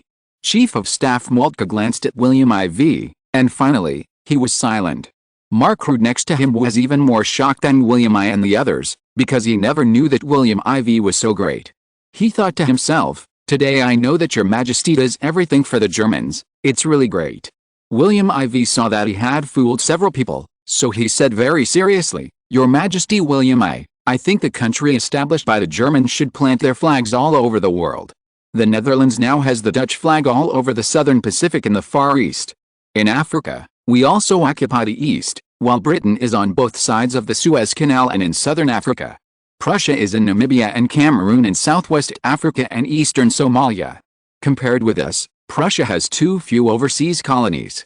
Therefore, we in the Netherlands also support Prussia's overseas development and expand the territory of the Germans. For this reason, in addition to the mainland, the Netherlands supports Prussia's development in the Far East. William I stared at William IV seriously, and the latter responded without blinking. Not timid at all. William I, if your Majesty William IV goes to perform in a stage play, there will definitely be a lot of audiences. To be honest, I almost believed it. Tell me, what is the Netherlands planning? William IV's face turned pale, as if he was seen through and exposed. So William IV said awkwardly, the Netherlands hopes that Germany can expand its presence in the world. Of course, it would be best if the expansion of presence and the development of the Netherlands can be combined and move forward together. Seeing that William I was still staring at him, William IV shrugged and said frankly, The Netherlands is now entering a stage of rapid development in the Far East, but many equipment and industrial products need markets. Of course, a lot of resources have been mined. Prussia is the resource market of the Netherlands, so the Netherlands is willing to sign a trade agreement with Prussia to promote trade exchanges between the two sides. In particular, we are willing to help him organize the supply of the Prussian army's Somali colony. William, I suddenly realized that after talking for a long time, the Netherlands wanted to use these Prussian overseas colonies and use the consumption of Prussians to provide economic development for the territories that developed the Netherlands. This is a good idea. However, this is not a big problem for Prussia. Besides, it is too far away from Prussia, and it is a bit difficult to supply. But it can't be too easy for the other party to get it. So William, I proposed what benefits Prussia got. I just mentioned it casually, but I didn't expect that William IV would give him such a shocking benefit that even Waltcon Mark Rudd beside him stood up immediately. What did William IV say? Time goes back 50 seconds. William IV said, the Netherlands is willing to develop a new fuel with Prussia because the Netherlands knows a place to store amazing. Chapter 242 Talent Plunder. Mark Rudd asked William IV puzzledly, Your Majesty, if you tell them about such an important oil storage site, will it make Prussia more threatening to the Netherlands after it becomes stronger? William IV shook his head and said, Look at the countries around it. The Ottoman Empire will never let others touch its cake easily. It's okay if they don't know, but if they know, they will fight desperately. The Russian Empire in the north is very scarce in fuel every year. Now they know that the fuel they have always dreamed of is across the Black Sea. What do you think Alexander II will do? Mark Rudd swallowed and said in shock, He will definitely rush forward at the risk of his life. Hatred plus desire, the kind that is full of motivation, right? William IV said again, In the east is the Indian subcontinent peninsula occupied by Britain. It is right next to their bed. Naturally, the British do not want to see Tsarist Russia go south and get that area, and they don't want the Ottoman Empire to rise with this resource, or even threaten Britain's rule in the Suez Canal and break Britain's waist. I don't want Prussia to threaten Britain's presence in the East Indian Ocean by gaining a foothold in Europe. Mark Rudd now clearly listed the oil storage sites that His Majesty had just revealed. The idea that the Netherlands had lost a lot was instantly overshadowed by the possibility of a war between these countries. If these countries really end up fighting for energy, it will be another opportunity for the Netherlands. William IV said to his chief of staff earnestly, The Netherlands needs space and time for peaceful development, especially in the Far East, and as I said in the Privy Council, what the Netherlands lacks now is talent. These countries have top talents. Only when these countries go to war can the Netherlands get them from these countries and bring them back to the Netherlands. Austria has already been taken away by us. After they have been trained for a few years, we will continue to come a second time. Mark Rudd heard the words and felt sad for Austria silently. Prussia has many talented people, and now the entire German Confederation is even more talented. The same is true for Britain. If the Netherlands can obtain talents from these countries, there is no need to worry about not being successful in the world. But these two countries are among the top countries in Europe. They are developing rapidly and are full of pride. Their citizens will not leave their country easily. Mark Rudd is worthy of his military background and speaks directly. William IV said in a shocking tone, So, I am creating the fuse for their war. As long as they declare war, the Netherlands, which is also a Germanic country, will be the best choice. You know, Sweden is too cold, and Denmark, Iceland and Greenland are also very cold. Denmark itself is too small and no one goes there. Mark Rudd, I am afraid they will not fight each other. You said that they are Germanic people like the Netherlands. William IV said in a prepared tone, Who said that they should fight directly? Isn't the war between Britain and Tsarist Russia a war now? If Prussia and France fight, what if the one who has the upper hand provokes Britain? Britain will naturally suppress the other side, Mark Rudd couldn't help saying. What if they can't suppress it? William IV asked. Can't suppress it? Mark Rudd said tremblingly, Then the European war is coming. William IV smiled and said, That is our hope. Imagine that the great powers such as Britain, Germany, and France have been fighting for a long time, and finally talents have fled the war and ran to the far east of the Netherlands to escape the European war and settle down. That is what we most hope to see. But didn't Your Majesty just tell William I that the Netherlands can make sacrifices for the Germans? William IV looked at Mark Rudd with a smile and said, Of course we are willing to make sacrifices, but we are willing to sacrifice other Germanic brother countries. Ah! Mark Rudd reacted immediately. It turned out that what Your Majesty said just now was actually a lie, and even he believed it. Thinking of this, he couldn't help but feel embarrassed about his thoughts just now. In the residence prepared by William IV for William I and Moltke, William I still had shock on his face, and Moltke was almost the same. Moltke couldn't help asking, "Your Majesty, this William IV actually told us such a big secret. What is he planning? I always feel that things are not that simple, William I. This little guy has always been a character that never suffers losses. Obviously he has calculated something." Moltke, could it be that he knows that it is difficult for the Netherlands to snatch there from the Ottoman Empire and Britain, so he wants to use Prussia to get a share? William I thought so just now, but vaguely, he felt that William IV seemed to be more than that simple. With his courage to challenge Britain's position in South Africa, William I would not think that the other party was someone who would easily give in. However, he couldn't figure out this guy's thoughts. At this time, William I had unconsciously changed from a little guy to a big guy, and obviously put William IV in a position of eye level. In his opinion, he could only go back and analyze with Bismarck to see the other party's thoughts. Thinking of this, William I asked Moltke, "How do you think he compares to Crown Prince Frederick?" Moltke did not expect William I to ask this question, and just wanted to answer neutrally, but in the end, under the gaze of William I, he said, "William IV is really a young talent." William I heard what he meant. William I and Chief of Staff Moltke's visit to the Netherlands attracted the attention of countries around the world, especially Britain, France, Tsarist Russia, Austria-Hungary, etc., and asked reporters in Amsterdam to continuously provide the latest intelligence to various countries in units of 12 hours. On May 25, 1866, William IV and William I held a press conference in Amsterdam. At the press conference, both parties agreed that the two countries recognized the borderline of Denmark and jointly managed the security of the Duchy of Nassau. At the same time, the two countries signed a number of agreements to cooperate in Africa. Among them, Prussia will later purchase 5 colonies from the far east of the Netherlands to rule, and the Netherlands will not allow countries to use the territory of the Netherlands to launch any unfriendly actions against Prussia. The Netherlands also received support from Prussia. Starting next month, the Netherlands will use Prussian ships to help the Netherlands speed up its immigration to the Far East. The Netherlands will obtain Prussian industrial technology and improve steel making and iron making to develop and improve the Netherlands' industrial technology. William IV and William I also signed an exchange of educational talents between the two countries. They will regularly introduce Prussian talents to the Netherlands for teaching activities to help the Netherlands improve the education level in the Far East. Prussia has obtained employment opportunities for Dutch talents and improved the quality of life of Prussian citizens. At the same time, many people believe that Prussia even uses talents to infiltrate the Netherlands, and sooner or later the Netherlands will become a vassal ally of Prussia. Many people in European countries express this view with concern, most of whom are from Britain and France. Even many people in the Netherlands have begun to express such concerns. Seeing this, William IV laughed secretly. Many people think that the world is a world where big fish eat small fish, but in the animal world, there is another legend, that is, the miracle that crocodiles can also swallow elephants. Chapter 243, Germanic Summit initiated by Sweden.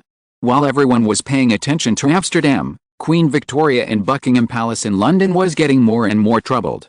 Since the death of Viscount Palmerston, she suddenly found that it was difficult to find a person who had a common language in politics throughout the UK. The remaining Foreign Secretary Russell was half a person, but the other party was obviously powerless because of the departure of his partner for many years, which made Victoria prefer not to see him. Taking the tea brewed by Princess Louise and taking a sip, it is true that the income of her 6th daughter's tea making can be called ambassador level. Princess Louise, who just turned 20, has a curvy figure. No wonder she has become the focus of young nobles in the whole UK. Princess Louise has been Queen Victoria's informal private secretary for more than 2 years since 1864. In the past 2 years, almost all British affairs, big and small, have been passed through her hands. Therefore, she is very familiar with British domestic and foreign affairs. It is time to summarize every day at 9 a.m. This is what she must do every day since she took over this position. Mother, the situation in the Balkans is reported to be stable. General Tiger wired to tell you that the Russian Empire has stationed troops in southern Romania and western Ukraine, as well as in the Caucasus east of the Black Sea. There are more than 300,000 troops in these three places. More than 400,000 troops have been deployed in Belarus and Poland and eastern Prussia, and 100,000 in the Far East. Queen Victoria's eyes flashed, and she said, "It seems that Alexander II chose to stabilize the domestic situation first." Princess Louise said, "It should be correct. Because of the war, the situation in their country has made the people at the bottom of society live in poverty. Later, because of conscription, the labor force of those who make a living in the family has been reduced. It just so happened that the appearance of crime and punishment hit the vital points of these people, making them unable to help but feel resentful towards Alexander II, which eventually led to large-scale demonstrations in the Russian Empire. The situation has reached a level that threatens their royal family, and they have to suspend their pace of external expansion." Queen Victoria frowned, rolled her eyes, and said, "What is the attitude of the Prussian people towards the Russian Empire?" Princess Louise, "The two countries have a very solid foundation among the people, and are not easily provoked by Britain." "That's a pity," Queen Victoria said with a serious face, "but we need to persevere. People's hearts will change. Prussia and Tsarist Russia are both in the expansion stage. Like repels like, and sooner or later they will become hostile. All we need to do is speed up the process." Princess Louise nodded, "But now Prussia's policy is pro-Russian, not pro-British, so it is difficult to provoke Prussia. What's more important is that Bismarck and William I's top-down policies are like this. The two are too strong, and even their brother-in-law, Crown Prince Frederick, has been marginalized. It is said that." "It is said what?" Queen Victoria said dissatisfiedly, "Just tell me if you have anything to say." Louise showed difficulty on her face, and finally said, "It is said that many subordinates behind Bismarck have begun to discuss whether King William I of Prussia should pass the throne directly to his grandson William, that is, your grandson, little William." Queen Victoria's face really changed this time. "Is that really the case?" Princess Louise nodded and said, "This is the intelligence handed over by MI6. It shows that even many people in the military are dissatisfied with Crown Prince Frederick's pro-British policy, so they choose to follow Prime Minister Bismarck and place high hopes on little William. It is said that William I has remained silent until now, and no one knows what he thinks. This old guy likes to play gloomy the most. Everyone in the world thinks that Bismarck seems to be in control of Prussia, and he represents Prussia. But who knows that he actually stands out because William I deliberately kept a low profile. This guy doesn't like to be in the limelight, but he likes to control it from behind and take the biggest benefits. I dare say that this trend is definitely with his participation and consent." Princess Louise said, "Why does he do this?" Queen Victoria took a deep breath and then said, "Because he is putting pressure on me and asking Britain to continue to give benefits to Prussia, otherwise Prussia will not only be pro-Russian, but also anti-British." Princess Louise raised her eyebrows and said, "He dares." Queen Victoria looked at her always smart daughter with amusement and said, "Why shouldn't he dare? Don't forget, his kingdom has just provoked disputes and captured Schleswig and Holstein, and forcibly occupied other small principalities and kingdoms in the German Confederation, and even Austria was driven out of Germany, and he became the king of the mountain. Do you think William I would be afraid?" Princess Louise was silent. "But in that case, wouldn't it be a big loss for Victoria to marry him as a daughter-in-law? This is the realism of transnational political marriages." Queen Victoria sighed, "I didn't want you to face these, but although Britain looks strong now, it has actually weakened in recent years. The South African War hurt a country's vitality and its prestige was gone. It made no achievements in the Balkans and suffered a defeat in North America, resulting in the death of more than 10,000 soldiers. Now the European continent is in turmoil, and all Britain can show off is its powerful navy and the world's strongest industrial strength." Princess Louise suddenly said, "Mother, have you noticed that all this is related to the Netherlands, and Britain is at a disadvantage?" Queen Victoria's face changed slightly. She pondered for a moment, and said, "What do you want to say?" Princess Louise's beautiful eyes flashed, and she said solemnly, "I found that when facing disputes with the Netherlands, Britain is always one step behind the other party. William IV always makes Britain the party that suffers the most. I don't understand. It's okay once or twice, but it's the same every time. That's not normal. Unless it's God, how can it be so accurate and always have the upper hand? There's something weird in it." Queen Victoria also secretly doubted and said, "Yes, since William IV inherited the Dutch throne in 1861, The Netherlands has begun to advance suddenly and rapidly, the Belgium struggle for control, the contest between South Africa and Britain, the Danish War, the African War with Portugal, the purchase of Alaska, the American Civil War, and so on, to the recent major institutions. Step by step, it seems that the Netherlands is moving forward step by step. This does not seem temporary, but it is implemented after careful consideration and repeated planning. In fact, many of the initiatives are in the hands of the Netherlands.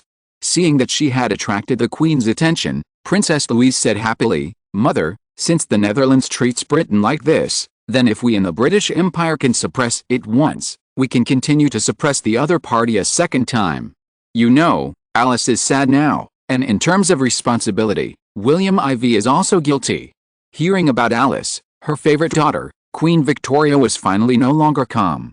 Just as she was about to speak, her butler came in with a telegram. Princess Louise took the intelligence letter and saw that it was marked with the Swedish embassy in the UK, so she handed it to the Queen. Princess Louise looked at the Queen with curiosity, only to see Queen Victoria's face change first, and then she looked weird. In the end, she suppressed the atmosphere just now and sighed. King Carl XV of Sweden is preparing to hold a summit of heads of state of Germanic countries in Stockholm.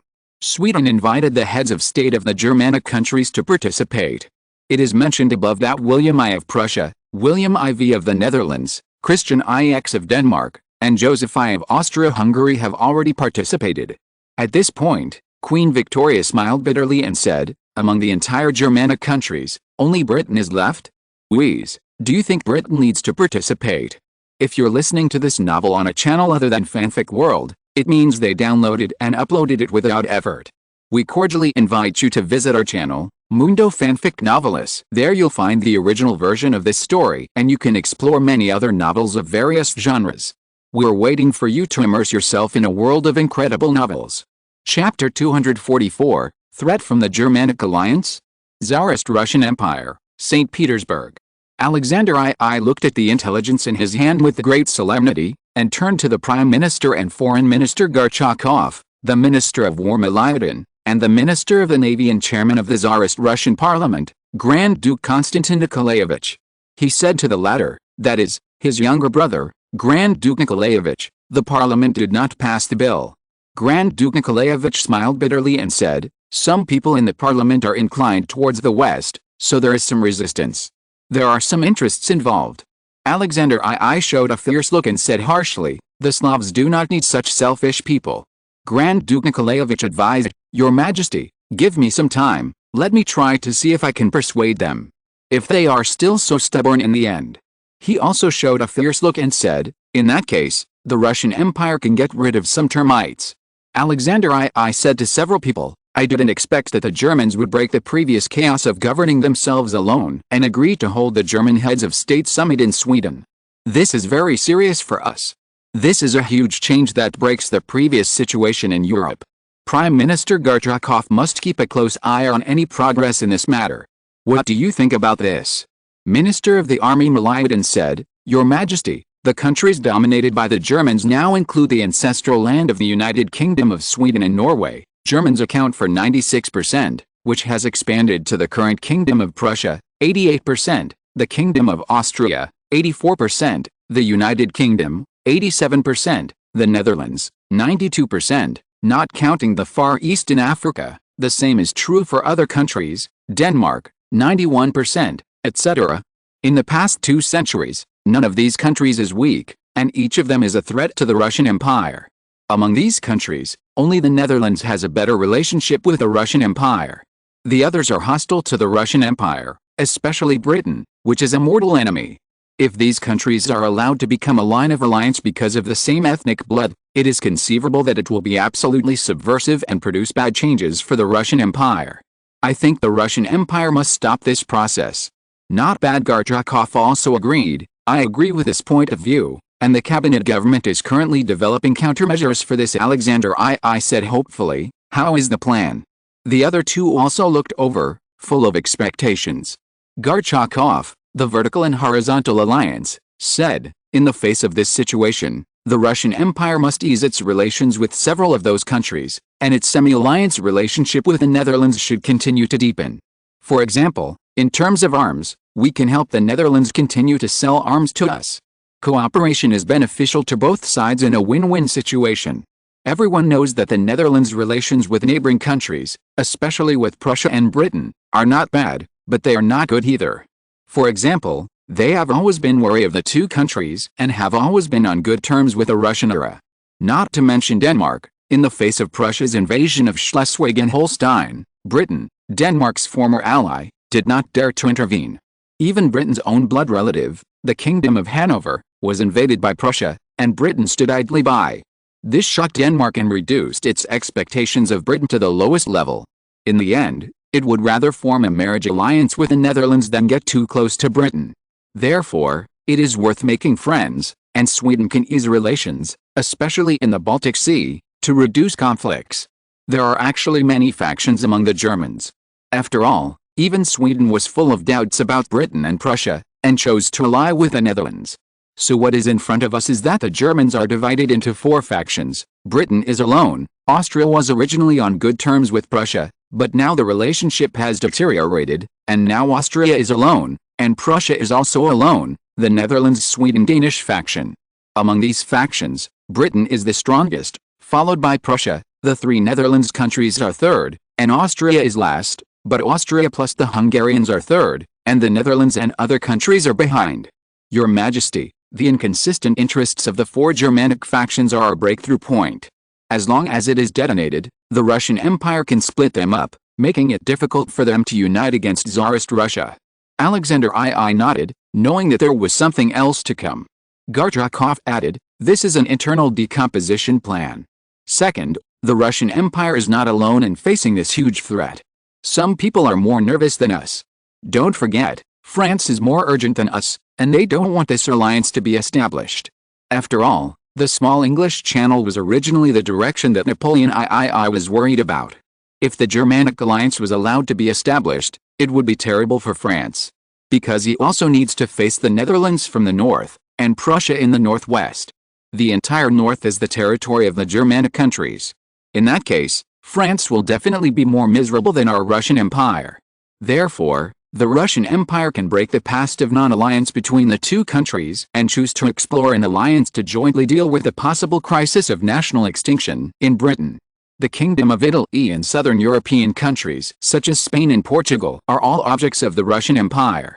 In short, the next task of our cabinet government will be to link the common threats of these countries, eliminate the existing enemy before it is formed, and completely minimize the risk of the Russian Empire. Alexander II finally smiled. Yes, France can have a closer contact, but the most basic thing is that I think we need to disintegrate them internally, so that we can solve the worries. But Sweden is about to hold this summit, which is always too dangerous for us. It is just across the Baltic Sea and so close to our St. Petersburg. It looks like a provocation to us. Ladies and gentlemen, is there a demonstration of Sweden against us here? Sweden and the Russian Empire had repeatedly competed for Nordic hegemony in the 18th century. In the end, they were defeated by the Russian Empire in the second half of the last century. The Russian Empire officially became the most powerful country in Northern Europe. At the beginning of this century, in 1809, Finland was occupied by the Russian Empire and became the Principality of Finland under the Russian Empire. Although Sweden eventually snatched Norway from Denmark, the Russian Empire recognized Sweden's rule over Norway, which was a compensation from a great power. However, the grievances between Sweden and the Russian Empire were not necessarily because the Russian Empire recognized Norway's ownership as Sweden in 1815, and the 2 countries truly reconciled. The people were even more hateful. At this time, Sweden actually held this Germanic summit, which caught Tsarist Russia off guard, and brought back to reality the complex of viewing Sweden as a mortal enemy in the past. Maybe there's really such a meaning in it, Milyadin said again, but it doesn't seem like it, Your Majesty. I think Sweden may want to use this summit to propose to Britain, Prussia and other countries that Sweden is their homeland, to prevent Britain and Prussia from having ambitions towards Sweden, and to morally restrain them. After all, the impact of Denmark's invasion is as clear as yesterday, and it is unforgettable for all countries. Prime Minister Gorchakov said, this is a meeting of princes. Sweden's role is questionable, but the role of the Netherlands is even more questionable. Sweden and the Netherlands are allies. The 2 countries have been working closely on many issues recently, so I doubt that the Netherlands will definitely not be a small role in it. Chapter 245, The Russian Empire Isolated in Europe. Napoleon III and Prime Minister Olivier also cast their gazes towards the north in Paris. Napoleon III, find a way to stop them, otherwise the French Empire will encounter the most powerful rival on the European continent. Olivier, Your Majesty, the Russian Empire has the same idea as us, and the two countries are opening channels for communication. But Napoleon III looked at Olivier with dissatisfaction and said, "But what? If you have anything to say, just say it, don't hide it." Olivier said carefully, "The Russian ambassador to France has made a request to our French Ministry of Foreign Affairs, hoping that the French Empire will help negotiate with Britain and the Ottoman Empire at the same time." Tsarist Russia, St. Petersburg. Alexander II asked Gorchakov, "Why do you want to ask France to mediate our relationship with Britain in the Balkans?" Army Minister Milutinovich and Navy Minister Grand Duke Nikolaevich also looked at the Prime Minister of the Russian Empire Gorchakov. Gorchakov said, "Because France's previous sitting on the mountain and watching the tigers fight can no longer be maintained. The arrogant France in the past is at risk of being crushed in front of the Germanic countries. The initiative of the Russian Empire to show goodwill has given Napoleon III, who is good at saving face, a step down. The Russian Empire will be the best partner in the current situation."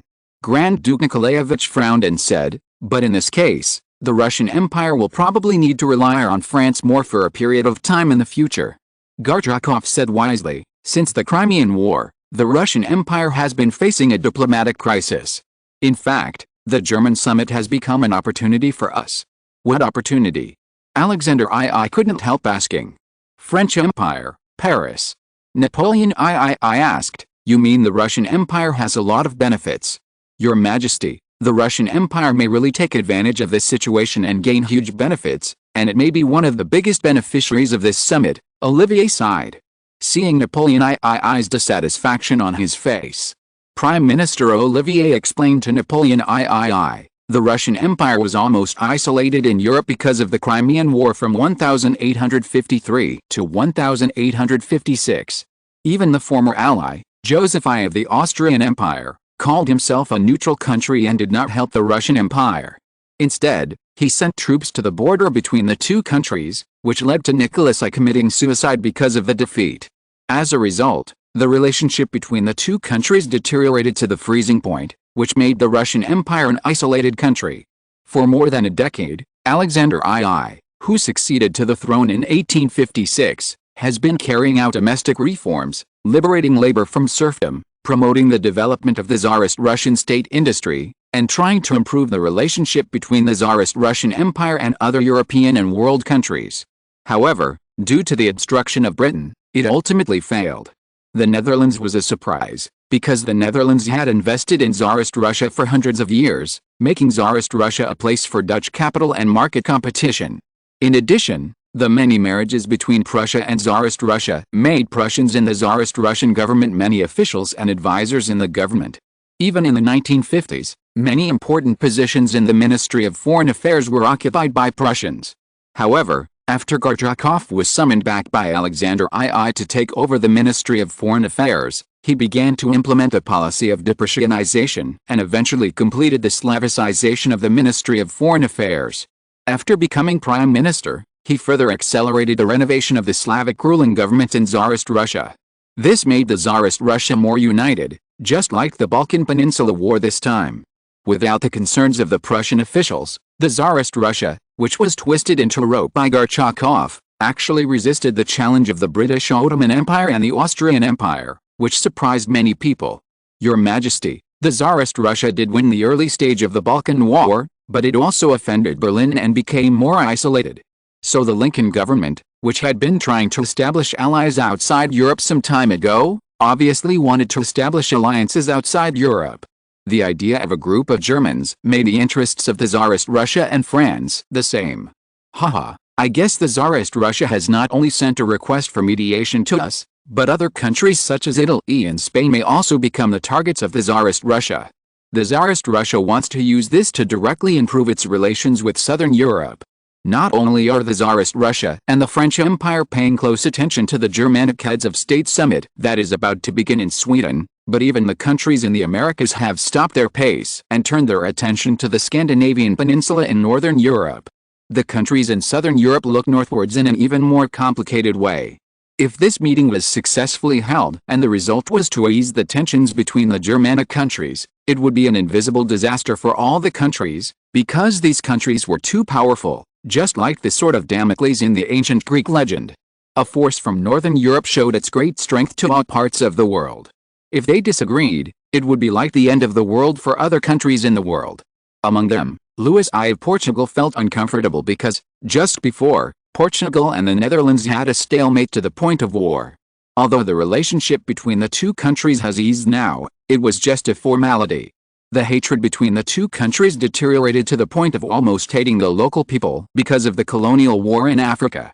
Therefore, in South America, Brazil and Argentina dominate South America, and the two countries also hold their own positions and continue to compete. Prime Minister Barreto was also very solemn. The most proud nation in Europe today is the Germans. From their physical appearance, the Germans have a pair of sharp blue eyes, golden hair, a sturdy build, and long body hair. This is different from the Latin people in southern Europe. The Germans are almost a head taller than us Latin people, and every time they negotiate, they will tie their long hair on top of their heads, which makes us look even shorter. This may be their usual strategy of winning hearts and minds. Britain, Prussia and other countries are like this. Seeing that Louis I didn't care, Barreto continued, and compared to other nations, the Germans have a formidable habit. That is, from ancient times to the present, the Germans have almost inherited the habit of keeping long beards and long hair and never cutting them off. A minister who immigrated from Brazil asked, "Why don't they cut it off?" Louis I also showed his curiosity. Barreto, because they have a terrible ancient custom, which is that they need to wait until they kill an enemy with their own hands before shaving their beards. Then they stand on the enemy's corpse and show their face for the first time, showing that they have begun their adult life. Hearing this, Louis I trembled all over. Is this really the case? Chapter 246, The Tense Domestic Situation in Sweden. 1866, Stockholm on the Scandinavian Peninsula. Although Stockholm in the morning was not as cold as in winter, the morning still had the remnants of the Arctic chill from the night, which was too refreshing. The Nordic continent is indeed not suitable for large-scale human migration and residence. Not to mention food, the degree of freezing weather alone means that the money spent on buying cloth and clothing every year is much more than that of places such as the Kingdom of Italy in southern Europe. For ordinary families, this is a considerable expense. This is why the population of the United Kingdom of Sweden and Norway is always so small. Stockholm is the largest city in Sweden and also the heartland of the country with the most concentrated power. The Royal Palace, government agency inspection and parliament building are all located here. Stockholm is close to the Baltic Sea and has beautiful scenery. It is distributed on 14 small islands in a peninsula. More than 70 bridges connect these islands together, so it enjoys the title of Venice of the North. So William IV came to Sweden this time and arrived 2 days in advance. After a tour of Stockholm 2 days ago, he attended the German Heads of State conference hosted by Karl XV today. William IV sat in the carriage and asked Harf, the Dutch ambassador to Sweden, "Tell me about the current domestic situation in Sweden." This time, he was accompanied by only Foreign Minister Husbert van and Mukashan, the middle of the International Intelligence Agency. Of course, the chief of the Dutch Royal Guard must follow him. Maintaining the safety of the royal family members is a heavy responsibility. Harf was born in 1834 and is only 32 years old this year. He is considered young and strong. He can be said to be a young and strong faction in the Dutch diplomatic community. In terms of fame, he is second only to Nicholas Pearson, the ambassador to Prussia, and Mike Davis, the ambassador to the British Empire. The former was born in 1835 and the latter was born in 1830. Harf took over the position from Pearson. William IV knew that Harf in front of him was a subordinate of Pearson, the leader of the young and strong faction, in the Dutch diplomatic community. Where there are people, there are factions. This sentence is really true. However, William IV did not have to worry too much about these. Just like Thorbecke now, he had been elected as the Prime Minister of the Netherlands for the second term. He was not prepared to break the limit of being able to serve as Prime Minister for 2 terms at most.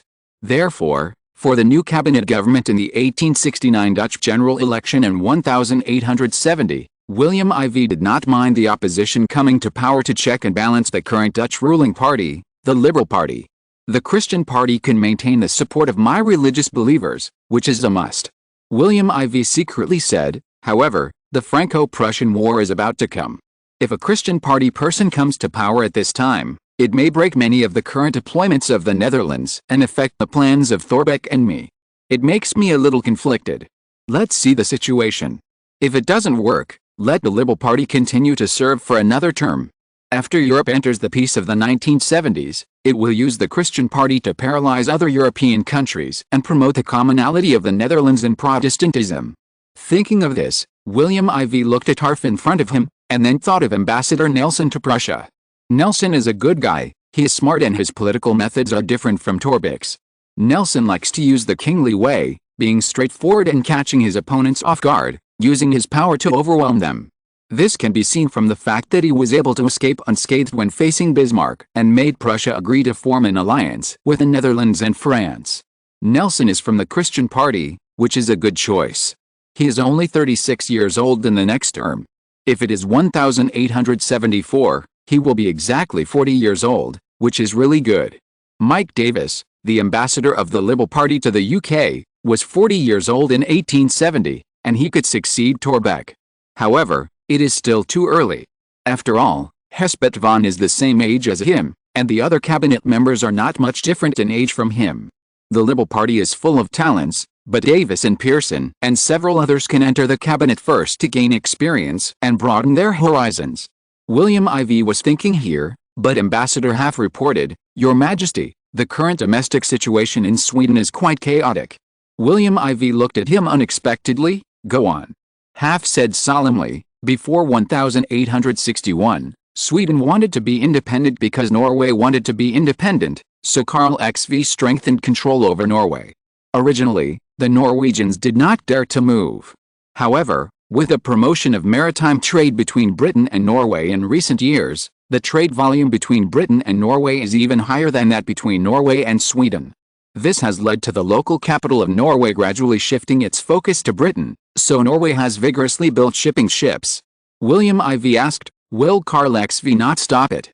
Capital is profit-oriented. For more than 2 million Norwegians, this may cause them to resist Stockholm in the future. Because most factories in this era are purely manual, employment will change with the direction of industry. If Norway's industry serves Britain, then the number of jobs in the future will be in the hands of London, not in Stockholm." Sure enough, Half smiled bitterly and said, "Karl XV once asked Oslo to reduce trade with Britain, but it caused great dissatisfaction in Oslo. Even after the Norwegian parliament passed the proposal for free trade between Britain and Norway, it was directly sent to the office of Karl XV in the Stockholm Palace, which is said to have caused great anger to Karl XV. William IV, what happened in the end? Of course, the result is useless. Just look at the fact that Norway is still trading enthusiastically with Britain, and you can know that Karl XV is angry for no reason. Karl XV was going to veto it directly, and even prepared to withdraw the localist Prime Minister Fredrik Stang of the Kingdom of Norway and replace him with someone sent by Stockholm. But in the end, this proposal by the Royalists was rejected by the Swedish Parliament. What? William IV was paying attention to Africa and East India and other southern overseas countries at that time, but he didn't pay attention to this, and Sweden quickly made a big deal out of a small one, so it didn't cause much sensation internationally. However, in this way, William IV proposed to Sweden to hold a summit of German leaders, and Karl XV readily agreed. Now there is some clue. Why do they oppose Karl XV's proposal in their country? Half then explained, at present, the Swedish parliament is mainly composed of royalists and liberals supported by capitalists.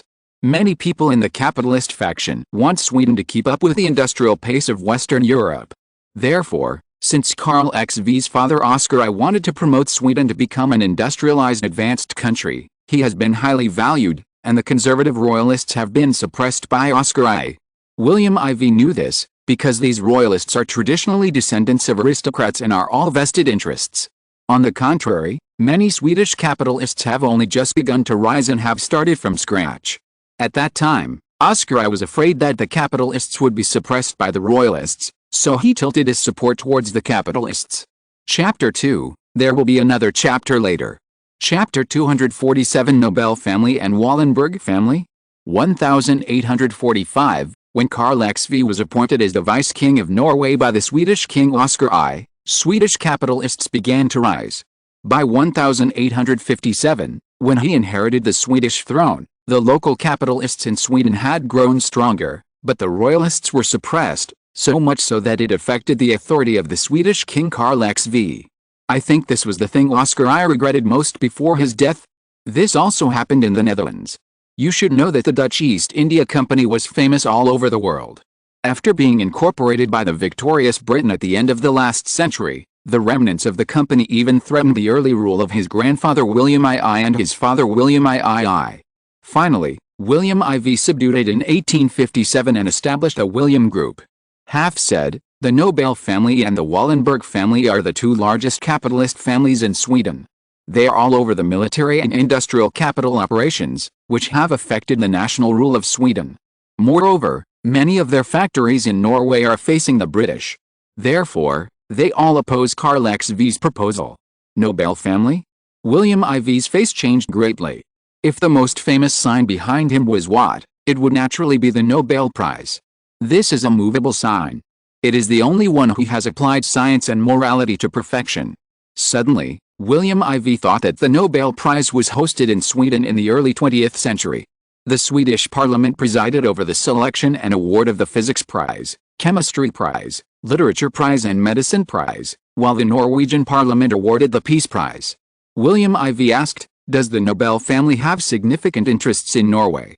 Half said, the Nobel family is Sweden's largest gunpowder supplier and has a patent for nitroglycerin explosives. They produce glycerin gunpowder and explosives in Norway. In addition to supplying Sweden and abroad, they set up factories in Norway to supply Britain. They set up a gunpowder company in Hamburg Krupp in the Kingdom of Prussia to supply Prussian explosives. It's a multinational company. William IV said, that means he has a lot of influence in Norway. No wonder the Peace Prize was later placed in Norway. William IV guessed that it might be that Nobel wanted to keep the Nobel family's influence in Norway. After all, historically, Norway would break away from Swedish control in 1905. However, the Nobel Peace Prize was retained and continued to be held in the Norwegian Parliament. Half nodded and said, it is second only to the localists and the Wallenberg family there. Wallenberg family. William IV couldn't remember this family for a moment, but he was somewhat familiar with it. He was sure he had heard of it, but he just couldn't think of it. Half said, the Wallenberg family is very powerful in Sweden. Let's put it this way. The founder Wallenberg Jacob changed his Warburg to Wallenberg. Under his promotion, Wallenberg became a family with a small amount of capital at the beginning of this century. But after Wallenberg Andre took over, in 1852, he used his family's connections in the parliament and the money in his hands to deal with many members of the Swedish parliament. He also happened to meet Oscar I, who wanted to industrialize Sweden. So he got support and established the first private bank in Swedish history, Stockholm Private Bank. William IV suddenly had a memory flashing in his mind. In his previous life, he attended a class on the world's top 10 financial families. Among them, the most impressive thing was that in addition to the North American ones, there was also the Wallenberg family in Northern Europe. Now, they were connected together, and it should be the Wallenberg family. If it was really her, then Karl XV was not wrong to be suppressed this time. This family was the invisible king of Sweden until the 1st century, because at that time, almost half of the companies in Sweden and Norway were owned by them. They were not small companies, but well-known ones. IKEA, the furniture empire controlled by the largest shareholder, Ericsson, one of the world's largest telecommunications companies, AB, the world's top power and automation technology giant, pharmaceutical giant AstraZeneca, Atlas Copco, Stockholm Stock Exchange, Saab, Kitchenware, the world's earliest refrigerator invention, etc., Scania, truck and bus manufacturer, SEB, Husqvarna, the world's largest construction machinery manufacturer, Scandinavian Airlines, Electrolux, the world's largest commercial appliance manufacturer, refrigerators, washing machines, air conditioners, vacuum cleaners, stoves, chainsaws, lawn mowers, household microwave ovens and other appliances are all Electrolux's dominant position. And they are the earliest commercial applications invented by them. There is also SKF Bearing Company. It is said that it was because of its existence that Sweden, led by the Swedish royal family, supported Germany in World War II. After Germany's defeat, Sweden was safe and sound without any punishment except for taking out Germany's gold reserves. The reason is that SKF controlled more than 90% of the world's bearing production and patents at that time. In order to win over Sweden, the United States and the Soviet Union were afraid that Sweden would sell bearings needed for all industrial machinery such as airplanes, cannons, rockets, and cars to the Soviet Union or the United States. In the end, both the Soviet Union and the United States let Sweden off the hook and passed it over lightly. Although in the 21st century, the United States developed its own supply chain to prevent Sweden from continuing to dominate this field, it is still far behind Sweden. SKF is the leader in the world's ball bearing industry, with operations all over the world and business in 130 countries. Before he crossed over, it produced more than 500 million pairs of bearings every year, and its sales network spread all over the world. What William IV admired most was that this company did not have the habit of resting on its laurels. From its establishment to before crossing over, a new patent was released every 2 days on average, which was terrifying. You have to know that this company was established in 1905. These are all well-known Swedish companies, and there are countless other small companies. Just now, Harf mentioned that nearly half of the companies were invested by the Wallenberg family. This was linked to what the teacher said during his class, because Wallenberg relied on his own private bank to provide loans to the companies he favored. When the company faced bankruptcy or capital turnover, he would take over some of the stocks with the righteousness of helping them through the difficulties, and gradually eroded the quality companies. In his previous life, he admired this family with all his heart, but he never thought that he would come to Sweden in the way he is now, and from a high position. Now many well-known Swedish companies have not been born, but the Netherlands can do a lot of things in Sweden in the future. As Harf described more of Sweden's domestic situation, William IV finally understood Sweden. After the Swedish royal palace met with the leaders of various countries, he began to think about and prepare a new plan concept. Look, that's His Majesty King Christian IX of Denmark. He's already over 50 years old, but he's only been on the throne for 3 years. He's a new monarch, but he's so majestic. What's Christian IX? Look, the one behind him is His Majesty William IV of the Netherlands. Isn't His Majesty William IV the son-in-law of Christian IX? According to what you said, William IV is the eldest son of King William II of Greece. Does that mean his national status is low? Chapter 248 Swedish Royal Banquet. The first person to enter was Queen Victoria of England. It is said that she was accompanied by the British Foreign Secretary Bertrand Russell.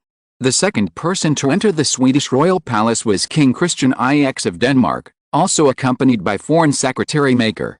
The third person to enter the Swedish royal palace was His Majesty William IV of the Netherlands, accompanied by Foreign Secretary Hesbert von. I noticed that why they all brought foreign secretaries this time. Humph, isn't that simple? This time it is said to be a summit of German leaders. Naturally, the meeting will not be over after just a gathering. This requires coordination among various countries. What to coordinate? Naturally, it will not be military. After all, the military of each country is powerful and will not be easily activated. Instead, diplomacy can be launched first. So diplomacy will be the theme of this meeting. This sir has such clear ideas. Where do you work? Haha, no problem. I'm working at the European Times in Luxembourg now. I'm here to prepare for an interview. What about you, sir? I'm from the Financial Times of the United Kingdom. I'm from Le Echoes of the Netherlands. I'm from Le Figaro of the French Empire. I'm from El Pioneer de España of the Spanish Kingdom. I'm from the Voice of Tsarist Russia of the Russian Empire. I'm from the New York Post of the Northern United States of America. I'm from the Richmond Courier of the Southern Confederate States of America. I'm from the Gazzetta dello Sport of the Italian Kingdom. I'm from the News of Austria. I'm from the Berlin Daily of the Prussian Kingdom. I'm from the Domestic Post of Sweden. Everyone looked around at their colleagues in the European and American press, and at the first moment they were filled with tension and hostility. Suddenly, someone shouted, "Look, that's William I of Prussia and Prime Minister Bismarck." Why is Prime Minister Bismarck here? Where's their foreign minister? Then you don't know? The current Prime Minister and Foreign Minister of Prussia are both Bismarck, so it's not wrong for the King and the Prime Minister to come together this time. The architect of the Swedish royal palace came from Milan. After Karl Ziv. John inherited the Swedish throne. He invited Milanese to participate in the reconstruction. Eventually, this Grand Marshal under Napoleon I was invited from France to Sweden by the childless Swedish King Karl II in 1809 and adopted as the Crown Prince of Sweden. This led to the establishment of the Swedish Bernadotte dynasty, which has continued since then. Therefore, to be precise, the royal family of this country is not Germanic, but French. But since Bernardo became the Crown Prince of Sweden, he has been doing things from the perspective of the Swedes, including leading Sweden across the Baltic Sea, and as a vanguard in Europe, he fought against Napoleon I more actively than Prussia, which made the Swedes very satisfied and recognized his identity. After defeating the northern French army, he turned back to attack the Kingdom of Denmark, which supported Napoleon I, and Denmark finally agreed to transfer Norway to Sweden, which completely established Bernardo's position as the heir to the throne of Sweden. In 1818, when Karl II died, he succeeded to the throne of Sweden and officially ruled Sweden as a Frenchman. However, the heart can change, but the customs have not changed arbitrarily. All expenses, the current Swedish royal family is the same as the French royal family, and even the queen of the only son Oscar I is the granddaughter of Queen Eugenie of Napoleon I and her ex-husband, and the daughter of Prince Eugene, the adopted son. As for this Karl Ziv, his wife Heng is the fiancée of Napoleon I, so he and Napoleon I are really a lifelong evil fate of monarch and minister. William IV thought of this, and with an ambiguous mind, he walked into the banquet hall that Karl XV had already arranged. Karl XV had already seen William IV, and the two of them smiled at each other gentlemanly from a distance of 10 meters. Next to Karl XV, in addition to Swedish Prime Minister Ludwig, there were also Queen Victoria, Foreign Minister Russell, Christian IX, and Danish Foreign Minister Merk. Joseph I, Emperor of Austria and Austro-Hungarian, and his Foreign Minister Riesberg were also among them. As the host, Karl XV came over and said to William IV with a smile, "How was your trip these 2 days? Is Stockholm more interesting than Amsterdam?" William IV, "It is indeed interesting, but Amsterdam is easier for me to sleep at night. I think you are not used to it because Alexandra is not around." After saying that, Karl XV nodded to Christian IX next to him and teased, "Your Majesty Christian, look, what a good son-in-law this is. Alexandra is so happy." Several people laughed softly, and Christian IX showed a satisfied smile. William IV was embarrassed. Queen Victoria's eyes flashed with complexity, and she thought of Alice. So she said with a smile, "Your Majesty, William IV is late, and you are going to appease our waiting. Tell me, should he be punished?" William IV smiled helplessly and said, "Indeed, he should be punished." Queen Victoria asked with a smile, "Then how do you think he should be punished?"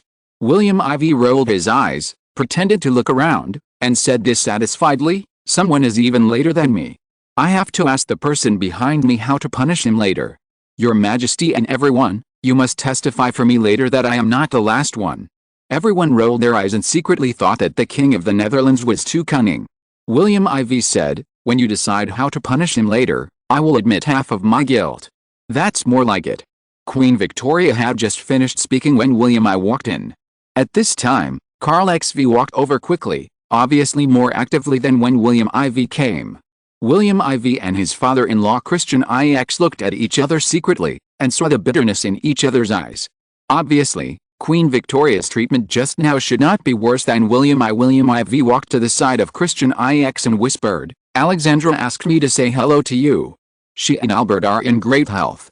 Christian IX nodded, his expression lightened, and he continued to look gentlemanly. He looked at the door and whispered, "Today's meeting is not a good banquet. There are many positions of various countries. Be careful." William IV also looked at Karl XV and William I, who were chatting at the door, and also looked at Queen Victoria and Joseph I, who were more than 10 meters away. He nodded to the two and whispered to Christian IX next to him, "Don't worry about the wind and rain, just be firm in your wisdom. Father-in-law, don't forget that the 3 major countries now correspond to our 3 small countries, which is also a kind of balance." With the arrival of William I of Prussia, Karl XV directly led everyone to the conference table that had been prepared long ago, an oblong table. At one end of the short side was the host Sweden, and then the long side close to Karl XV's right was Queen Victoria of the United Kingdom, and next to her was Foreign Secretary Russell. On the opposite side were William I of Prussia and Prime Minister Bismarck, who took action. Chapter 249, The Germans' opponents are the Latins? Queen Victoria was next in line. The next one was Joseph I of Austria-Hungary.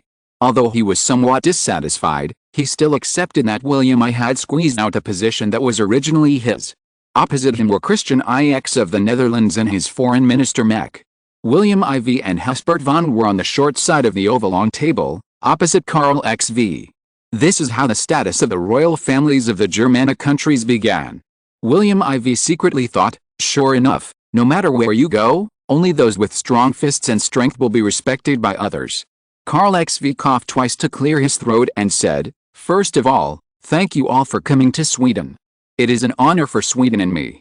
After Karl XV finished speaking, he said with a serious face, nowadays, the living environment of the Germanic people has undergone tremendous changes, especially the countries ruled by your majesties present here have large and small colonies or territories overseas.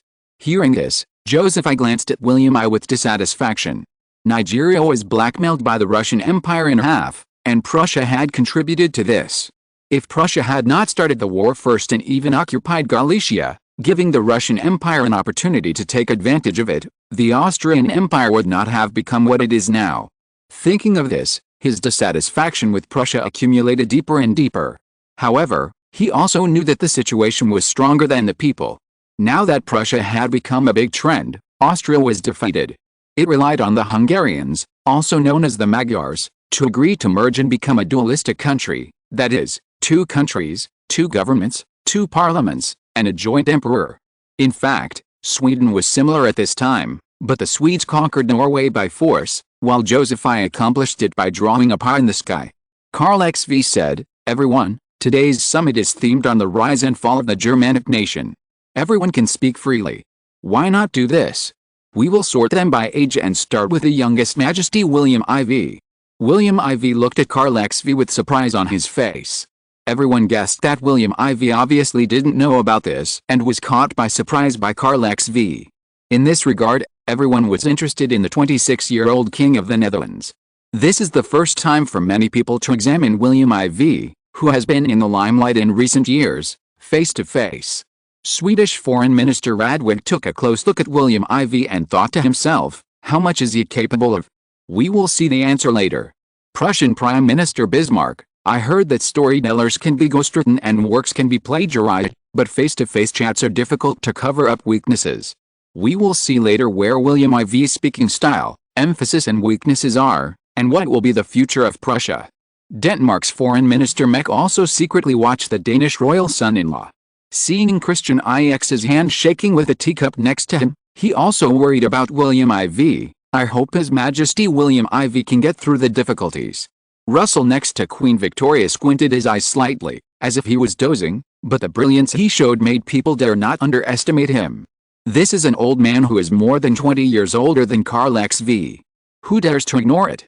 William IV seemed to be unaware that he had become the focus of everyone's attention, and even less aware of the thousands of thoughts of individuals.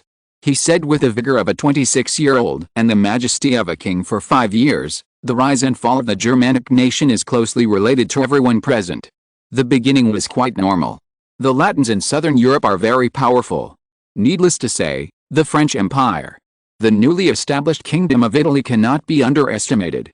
Emmanuel II is ambitious. The Kingdom of Portugal, where his son-in-law, Louis I, is located, is one with Brazil.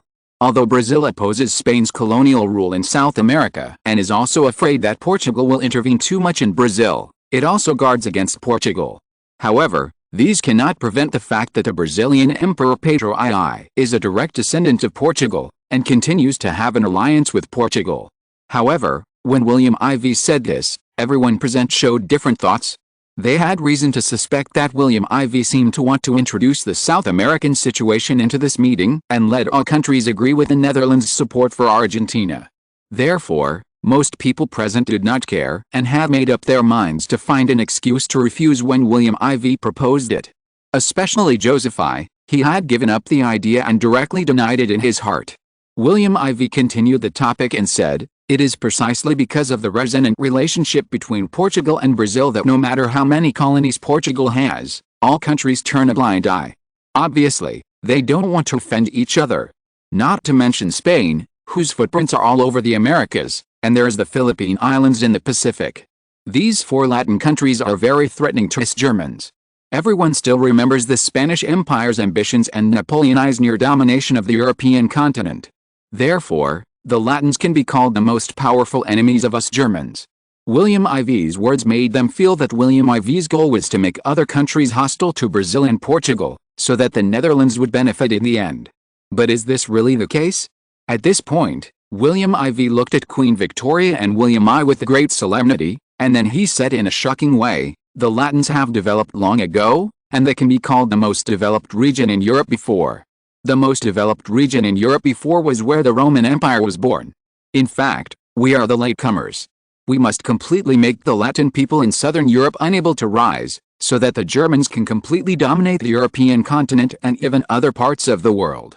Speaking of this, William IV looked around at everyone and said, "The Netherlands' status as a financial center drove the development of the entire Germanic people in the 17th and 18th centuries, especially the Dutch East India Company, which brought the entire Germanic countries to prosper.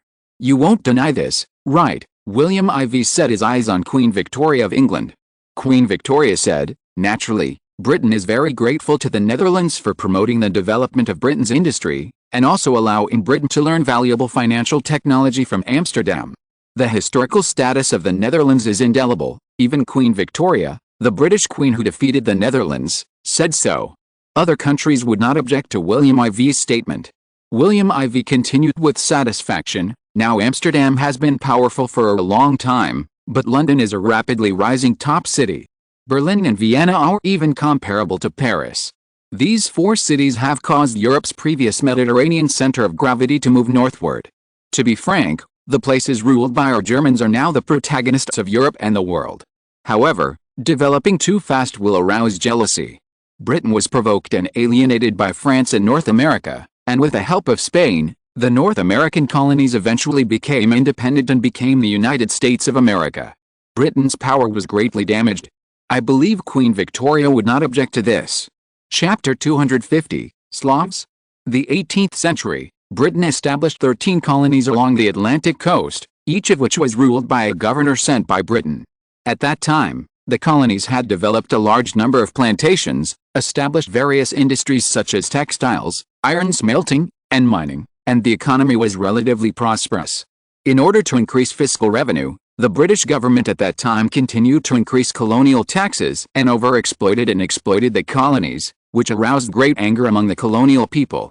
As a result, secret anti-British organizations such as the Sons of Liberty and the Committee of Correspondence emerged one after another, and anti-British incidents such as boycotting British goods, driving away tax collectors, burning tax stamps, and armed resistance occurred in various places. Events such as boycotting British goods, driving away tax collectors, and armed resistance continued to occur. Finally, the Boston Tea Party became the fuse and successfully angered the British government. If it were just these locals, Britain would naturally not take them seriously, but they were dissatisfied with Britain's dominance in North America and resentful of being driven away by Spain and France, so they finally took the opportunity to send a large amount of resources to help these colonial locals transport supplies and support, send military instructors to strengthen their military training, and even participated in the training plan to attack the British Army in North America.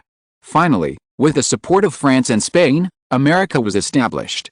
After America became independent, France increased its support for the American Grand Army compared to Spain, providing it with arms and other war materials.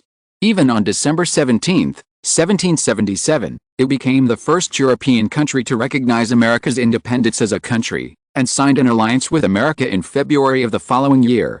France and America began to be firmly tied together to fight against Britain. As a result, Britain's idea of monopolizing the North American continent was interrupted, and it became a lost dream. The British people's hatred for France is endless. Of course, Spain's presence in Mexico also made Britain unhappy. In the end, the British Royal Navy directly snatched Gibraltar in retaliation against Spain. Even the unfinished Suez Canal, which France had worked hard to develop, was taken away by Britain. Therefore, when William IV mentioned the masterpiece of the Latins in North America, Queen Victoria's face almost collapsed. She said fiercely, "The Latins are really not good things." How to describe the Latins like this? William I and Bismarck couldn't help but smile bitterly. Bismarck's plan came from his heart and worked quickly. Can Prussia benefit from Britain's anti-Latin? However, William IV made the topic clear, and it seemed that the Netherlands was also dissatisfied with the Latins. If Prussia overdoes it, will it make the Netherlands too close to Britain? Between gains and losses, it's a dilemma. Joseph I, on the other hand, remained silent about this, because, after all, Austria is only close to Italy in the south, and because of the alliance between Prussia and Italy, the Austrian Empire collapsed and Venice was ceded to Italy. Therefore, Italy is not a good thing, and Prussia is not much better. Therefore, as the Emperor of the Austro-Hungarian Empire, Joseph I came this time in the name of the King of the German Kingdom of Austria, which is a bit incompatible with his identity. Therefore, he watched from the sidelines from the beginning. As for Christian IX, he is relieved now. British Foreign Secretary Russell watched William IV's performance calmly, thinking about his intentions. William IV's eyes moved from Queen Victoria to Joseph I. Your Majesty Joseph, what does Austria think? Joseph I glared at William IV with dissatisfaction. It was agreed that the younger ones would come first. Why is it my turn so soon? However, the Latins are greedy. William IV immediately felt sarcastic in his heart. The Latins are greedy, but you Austrians are not weak either. William IV said, just now, Karl XV and William IV both mentioned the greatness and prosperity of the Germans. I think as a German, I should be happy. However, just as I just heard, the enemies that the Germans are facing now are also very powerful. Although the glory of the Roman Empire is gone, the lean camel is bigger than the horse. Among the most powerful naval countries in the world, these 4 countries are among the top 10. France is second, Spain is third, and although Portugal and Italy are slightly weaker, they are also among the top 10 powers.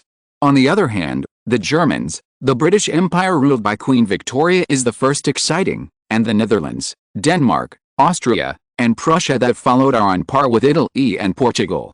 Therefore, the balance of victory did not completely tilt towards the Germans. In terms of population, France has an advantage. The population of France is about the same as that of Britain, the population of Italy is about the same as that of Austria, and the population of Spain is not much different from that of Sweden, the Netherlands and Denmark. Germany has one more country, Prussia. William IV continued, in terms of economy, France's industry is good, but it cannot compare with Britain, Spain cannot compare with Prussia, Italy cannot compare with Austria, and Portugal is naturally not as good as the Netherlands, so we have also won in terms of economy. William IV analyzed all the way, and analyzed the Latins and Germans thoroughly. Listen, Karl XV said, ladies and gentlemen, we won 3-2, but I can't be happy. Bismarck stared sharply at William IV, who was sitting opposite Karl XV. He seemed to have guessed something. Suddenly, he saw Russell opposite him with a look of I knew you wouldn't be simple. So a sense of awe rose in his heart. This old fellow, who had dominated the British political arena for more than 30 years with Viscount Palmerston, was indeed a hidden guy. He was overshadowed by the brilliance of Viscount Palmerston before, but now that Viscount Palmerston is gone, it is hard to hide his brilliance. William IV asked, I don't know what Karl XV means. Following William IV's question, Bismarck understood, and Russell opposite him also smiled. Karl XV gave him a thumbs up. He said, I'm not afraid of people saying that we don't avoid ourselves when we take revenge. If the Latins follow the calculation just now, they may not be our opponents, but don't think that we can defeat them. There is an old saying that the enemy of my enemy is my friend. Don't forget that Europe is not just composed of Germans and Latins. Is Karl XV referring to the Slavs? The speaker was Maker, the foreign minister of the Kingdom of Austria. Being able to be favored by Joseph I as a foreign minister, Maker is certainly not a fool. Karl XV's words made everyone guess that it was the Slavs, who are Sweden's enemies. That is the Russian Empire, the stronghold of the Slavs. Apart from that, only the Principality of Serbia under the rule of the Ottoman Empire belongs to the Slavs. Karl XV, yes, the Russian Empire is ambitious. I think Joseph I has some experience. The latter nodded in agreement. Napoleon III of France is not blind, nor is he stupid. Alexander II is even more visionary. I think the possibility that the Germans may have not won, but 2 opponents is not small. End of this chapter. Thank you very much for reaching the end. Don't forget to like. Looking for more exclusive content and immediate access? Subscribe to our Patreon. Remember, every like, subscription, or donation encourages us to continue. Thanks to everyone. See you in the next video.